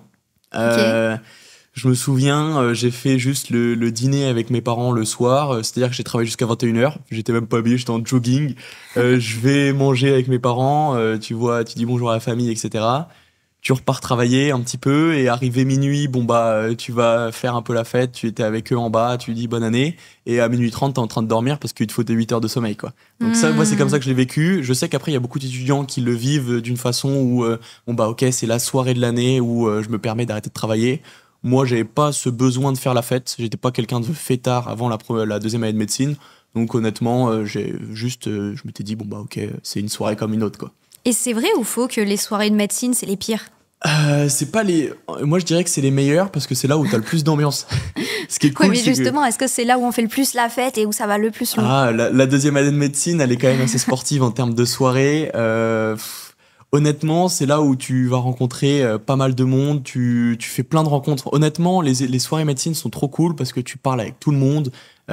Certes, il y a un petit peu d'alcool, mais tu peux très bien choisir de ne pas en boire et ça fait pas de toi une mauvaise personne ou pas quelqu'un qui s'incruste dans le monde de la médecine. Honnêtement, moi je pense que c'est les meilleurs. Les meilleures soirées, pouvoir faire des soirées hors médecine, c'est différent, honnêtement. On a trouvé un point positif. Exactement.